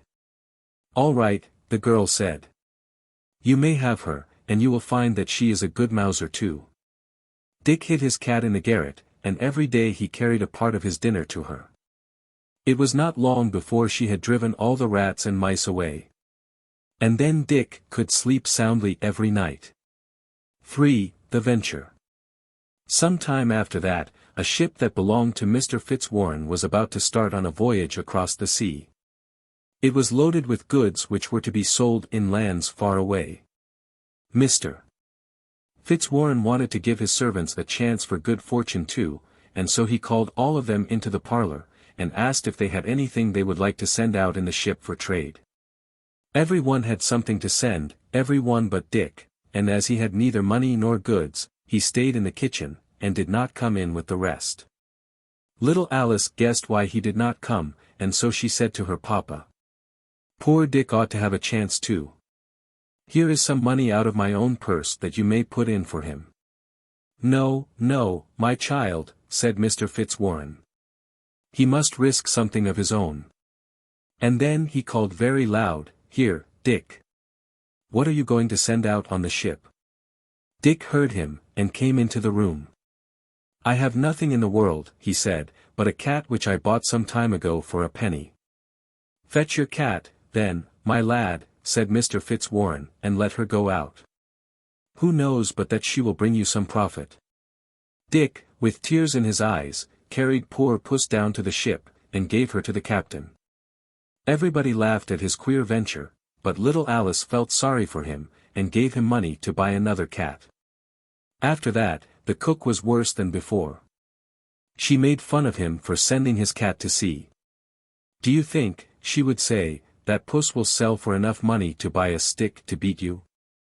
At last Dick could not stand her abuse any longer, and he made up his mind to go back to his old home in the little country town. So, very early in the morning on All Hallows Day, he started.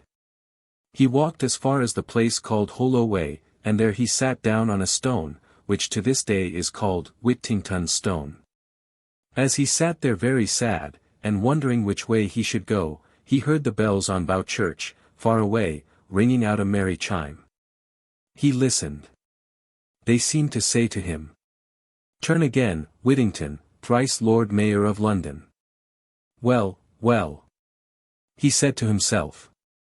"I would put up with almost anything, to be Lord Mayor of London when I am a man, and to ride in a fine coach. I think I will go back and let the old cook cuff and scold as much as she pleases." Dick did go back, and he was lucky enough to get into the kitchen, and set about his work, before the cook came downstairs to get breakfast. 4. The Cat. Mr.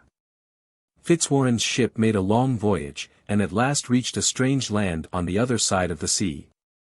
The people had never seen any white men before, and they came in great crowds to buy the fine things with which the ship was loaded. The captain wanted very much to trade with the king of the country, and it was not long before the king sent word for him to come to the palace and see him. The captain did so.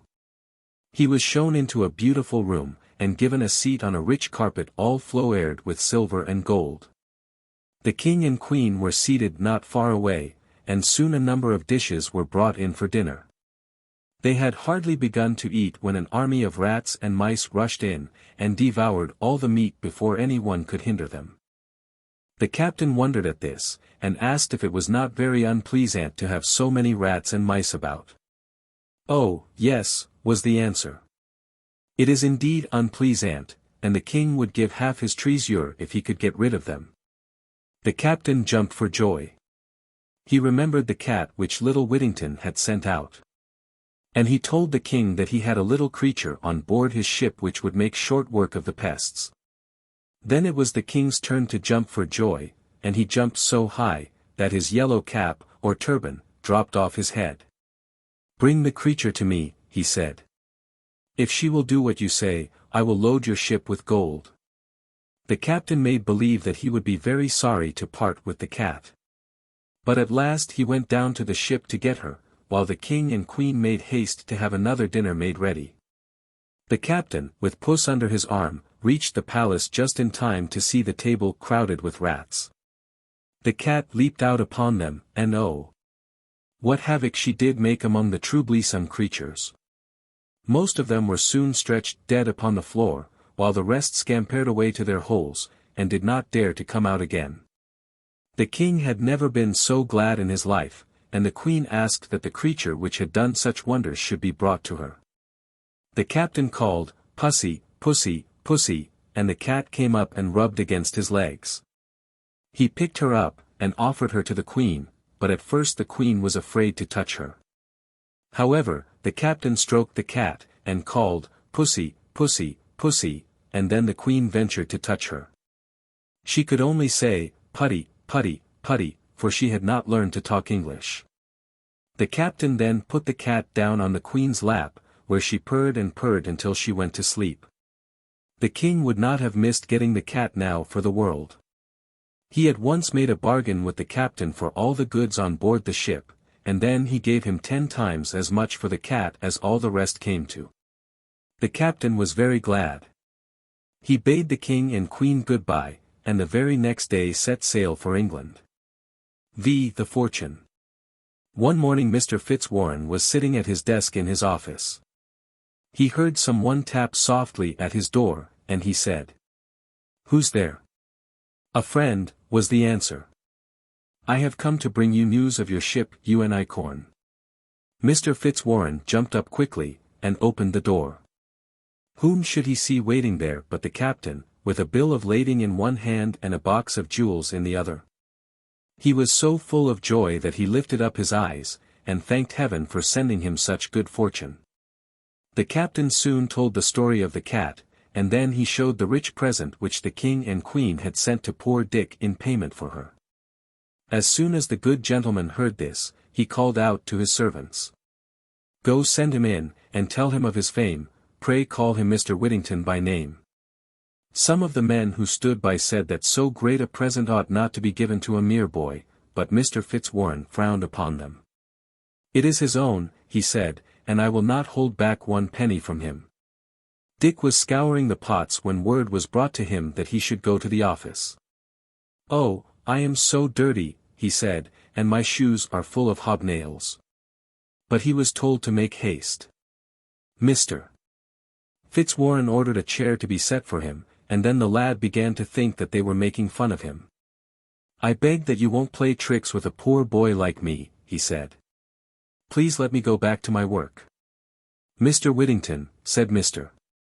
Fitzwarren, "this is no joke at all. The captain has sold your cat, and has brought you, in return for her, more riches than I have in the whole world." Then he opened the box of jewels, and showed Dick his treasures. The poor boy did not know what to do. He begged his master to take a part of it, but Mr. Fitzwarren said, "No, it is all your own, and I feel sure that you will make good use of it." Dick then offered some of his jewels to his mistress and little Alice. They thanked him, and told him that they felt great joy at his good luck, but wished him to keep his riches for himself. But he was too kind-hearted to keep everything for himself. He gave nice presents to the captain and the sailors, and to the servants in Mr. Fitzwarren's house. He even remembered the cross old cook.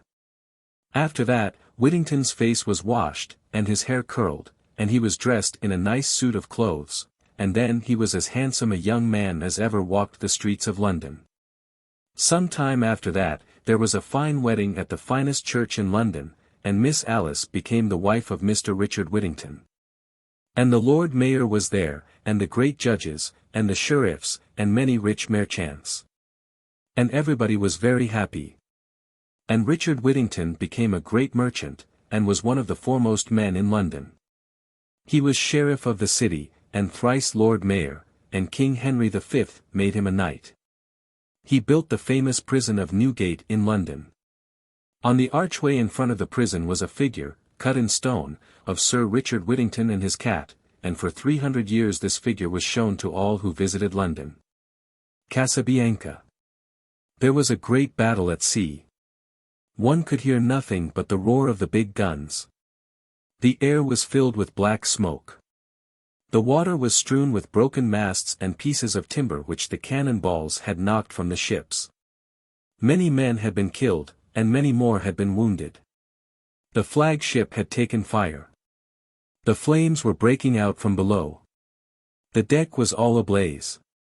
The men who were left alive made haste to launch a small boat. They leaped into it, and rowed swiftly away. Any other place was safer now than on board of that burning ship.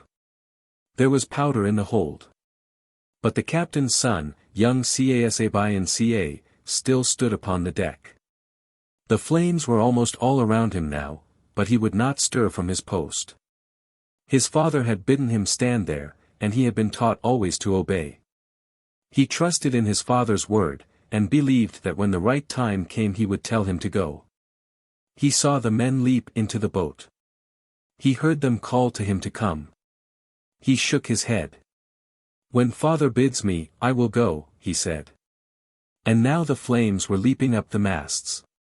The sails were all ablaze. The fire blew hot upon his cheek. It scorched his hair. It was before him, behind him, all around him. "Oh father," he cried, "may I not go now? The men have all left the ship. Is it not time that we too should leave it?" He did not know that his father was lying in the burning cabin below, that a cannon ball had struck him dead at the very beginning of the fight. He listened to hear his answer. "Speak louder, father," he cried. "I cannot hear what you say." Above the roaring of the flames, above the crashing of the falling spars, above the booming of the guns, he fancied that his father's voice came faintly to him through the scorching air.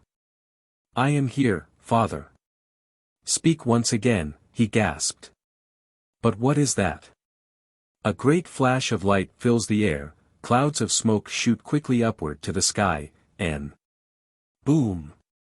Oh, what a terrifying sound! Louder than thunder, louder than the roar of all the guns. The air quivers, the sea itself trembles, the sky is black.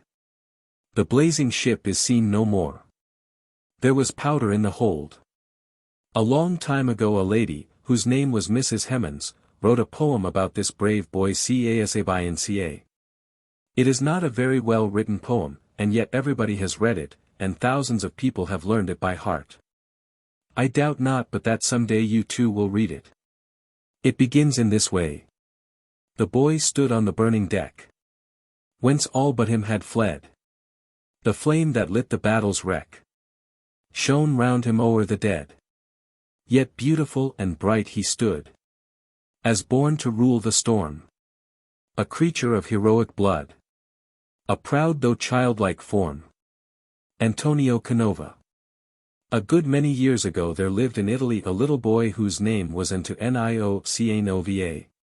He lived with his grandfather, for his own father was dead. His grandfather was a stone-cutter, and he was very poor. Antonio was a puny lad, and not strong enough to work. He did not care to play with the other boys of the town. But he liked to go with his grandfather to the stone yard. While the old man was busy, cutting and trimming the great blocks of stone, the lad would play among the chips. Sometimes he would make a little statue of soft clay. Sometimes he would take hammer and chisel, and try to cut a statue from a piece of rock. He showed so much skill that his grandfather was delighted. "The boy will be a sculptor some day," he said. Then when they went home in the evening, the grandmother would say, "What have you been doing today, my little sculptor?" And she would take him upon her lap and sing to him, or tell him stories that filled his mind with pictures of wonderful and beautiful things. And the next day, when he went back to the stone yard, he would try to make some of those pictures in stone or clay. There lived in the same town a rich man who was called the Count.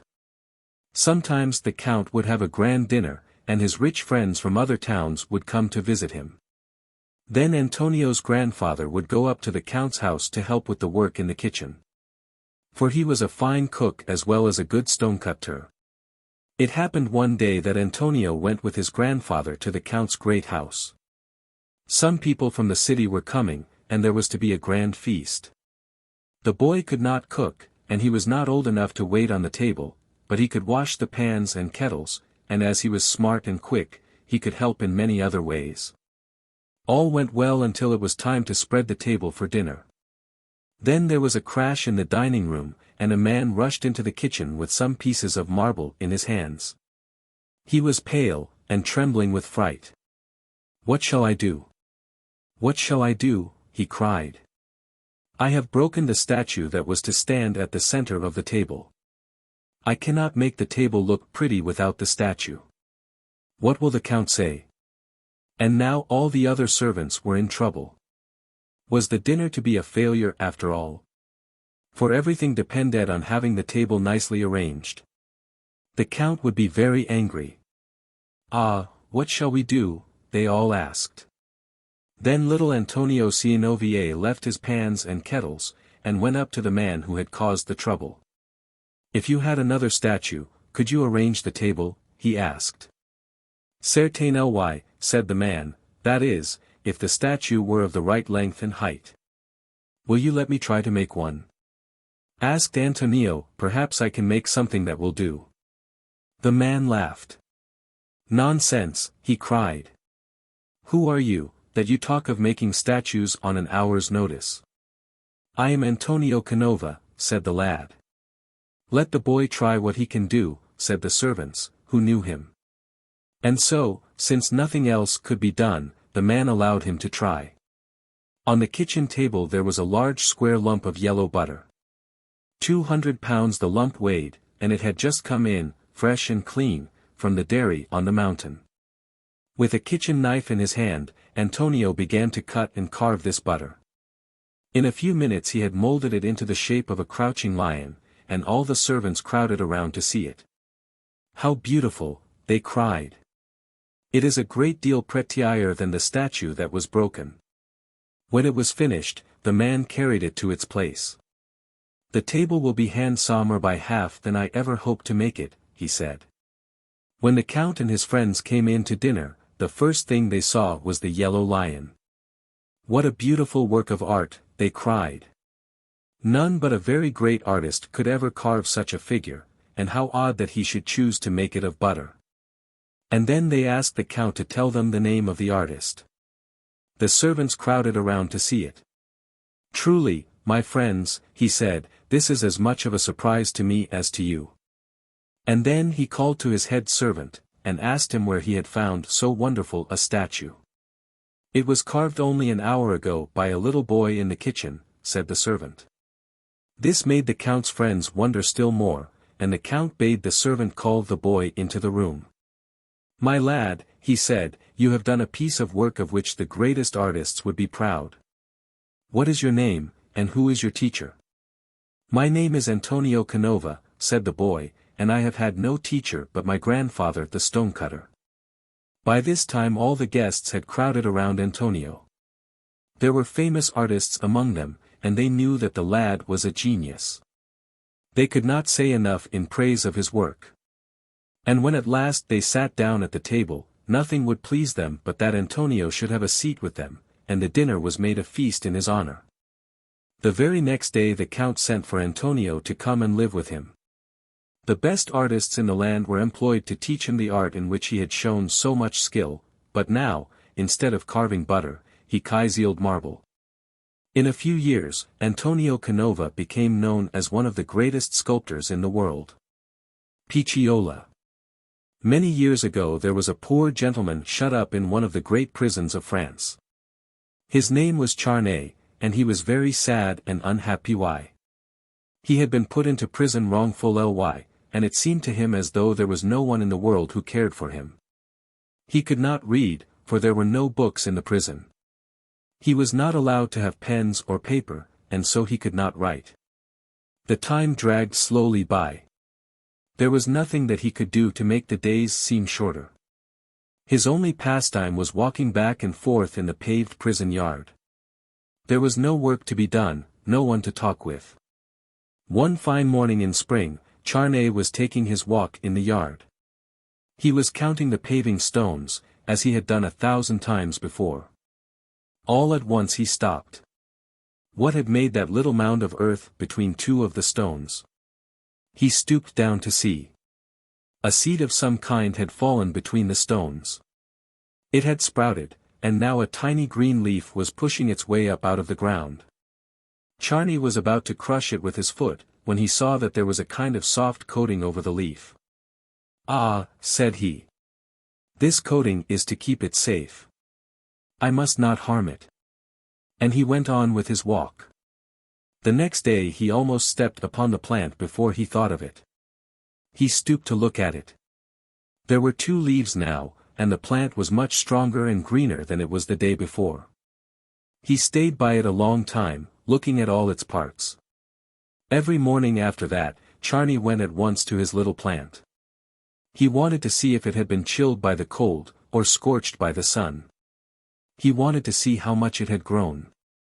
One day as he was looking from his window, he saw the jailer go across the yard. The man brushed so close to the little plant, that it seemed as though he would crush it. Charnay trembled from head to foot. "Oh my Picciola," he cried. When the jailer came to bring his food, he begged the grim fellow to spare his little plant. He expected that the man would laugh at him, but although a jailer, he had a kind heart. "Do you think that I would hurt your little plant?" he said. "No, indeed. It would have been dead long ago, if I had not seen that you thought so much of it."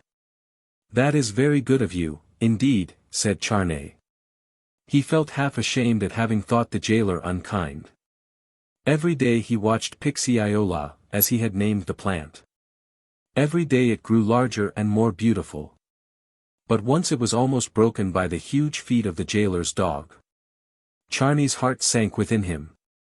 "Picciola must have a house," he said. "I will see if I can make one."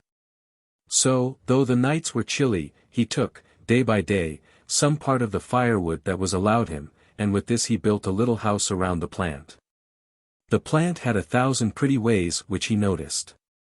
He saw how it always bent a little toward the sun, he saw how the flowers folded their petals before a storm.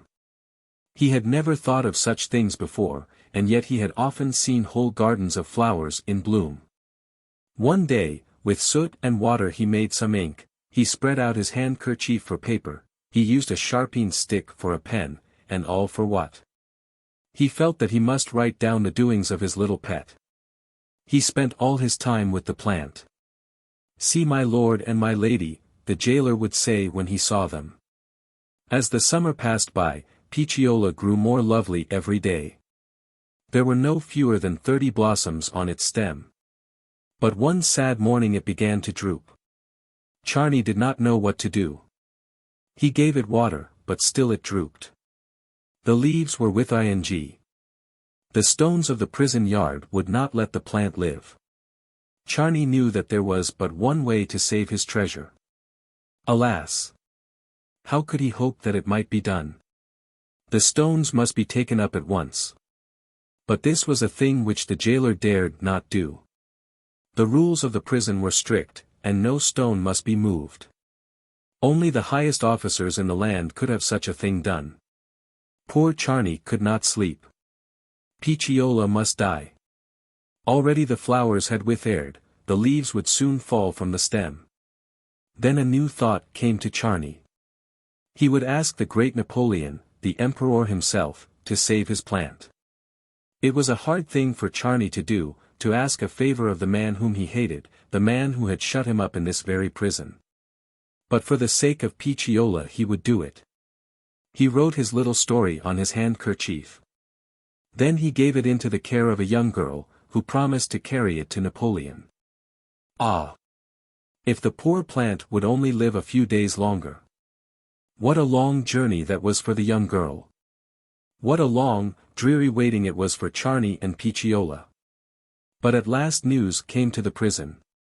The stones were to be taken up. Picciola was saved. The emperor's kind wife had heard the story of Charney's care for the plant. She saw the handkerchief on which he had written of its pretty ways. Surely, she said, it can do us no good to keep such a man in prison. And so, at last, Charney was set free. Of course he was no longer sad and unloving.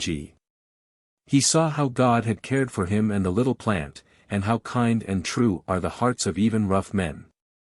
And he cherished Picciola as a dear, loved friend whom he could never forget. Mignon. Here is the story of Mignon as I remember having read it in a famous old book. A young man named Wilhelm was staying at an inn in the city. One day as he was going upstairs he met a little girl coming down. He would have taken her for a boy, if it had not been for the long curls of black hair wound about her head. As she ran by, he caught her in his arms and asked her to whom she belonged. He felt sure that she must be one of the rope dancers who had just come to the inn. She gave him a sharp, dark look, slipped out of his arms, and ran away without speaking. The next time he saw her, Wilhelm spoke to her again. "Do not be afraid of me, little one," he said kindly. "What is your name?" "They call me Mignon," said the child. "How old are you?" he asked. "No one has counted," the child answered. Wilhelm went on. But he could not help wondering about the child, and thinking of her dark eyes and strange ways. One day not long after that, there was a great outcry among the crowd that was watching the rope dancers. Wilhelm went down to find out what was the matter. He saw that the master of the dancers was beating little Mignon with a stick. He ran and held the man by the collar. "Let the child alone," he cried. "If you touch her again, one of us shall never leave this spot." The man tried to get loose, but Wilhelm held him fast. The child crept away, and hid herself in the crowd. "Pay me what her clothes cost," cried the rope dancer at last, "and you may take her." As soon as all was quiet, Wilhelm went to look for Mignon, for she now belonged to him. But he could not find her, and it was not until the rope dancers had left the town that she came to him. "Where have you been?" asked Wilhelm in his kindest tones, but the child did not speak. "You are to live with me now, and you must be a good child," he said. "I will try," said Mignon gently. From that time she tried to do all that she could for Wilhelm and his friends. She would let no one wait on him but herself. She was often seen going to a basin of water to wash from her face the paint with which the rope dancers had red-dined her cheeks. Indeed, she nearly rubbed off the skin in trying to wash away its fine brown tint, which she thought was some deep dye. Mignon grew more lovely every day. She never walked up and down the stairs, but jumped. She would spring along by the railing, and before you knew it, would be sitting quietly above on the landing. To each one she would speak in a different way. To Wilhelm it was with her arms crossed upon her breast. Often for a whole day she would not say one word, and yet in waiting upon Wilhelm she never tired. One night he came home very weary and sad. Mignon was waiting for him. She carried the light before him upstairs. She set the light down upon the table, and in a little while she asked him if she might dance. "It might ease your heart a little," she said. Wilhelm, to please her, told her that she might. Then she brought a little carpet, and spread it upon the floor. At each corner she placed a candle, and on the carpet she put a number of eggs. She arranged the eggs in the form of certain figures. When this was done, she called to a man who was waiting with a violin. She tied a band about her eyes, and then the dancing began. And then the dancing began. How lightly, quickly, nimbly, wonderfully, she moved. She skipped so fast among the eggs, she trod so closely beside them, that you would have thought she must crush them all. But not one of them did she touch. With all kinds of steps she passed among them. Not one of them was moved from its place. Wilhelm forgot all his cares. He watched every motion of the child. He almost forgot who and where he was. When the dance was ended, Mignon rolled the eggs together with her foot into a little heap.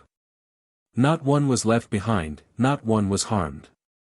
Then she took the band from her eyes, and made a little bow. Wilhelm thanked her for showing him a dance that was so wonderful and pretty. He praised her, petted her, and hoped that she had not tired herself too much. When she had gone from the room, the man with the violin told Wilhelm of the care she had taken to teach him the music of the dance. He told how she had sung it to him over and over again. He told how she had even wished to pay him with her own money for learning to play it for her. There was yet another way in which Mignon tried to please Wilhelm, and make him forget his cares. She sang to him. The song which he liked best was one whose words he had never heard before. Its music, too, was strange to him, and yet it pleased him very much. He asked her to speak the words over and over again. He wrote them down. But the sweetness of the tune was more delightful than the words. The song began in this way. Do you know the land where citrons, lemons, grow? And oranges under the green leaves glow? Once, when she had ended the song, she said again, Do you know the land? It must be Italy, said Wilhelm. Have you ever been there? The child did not answer.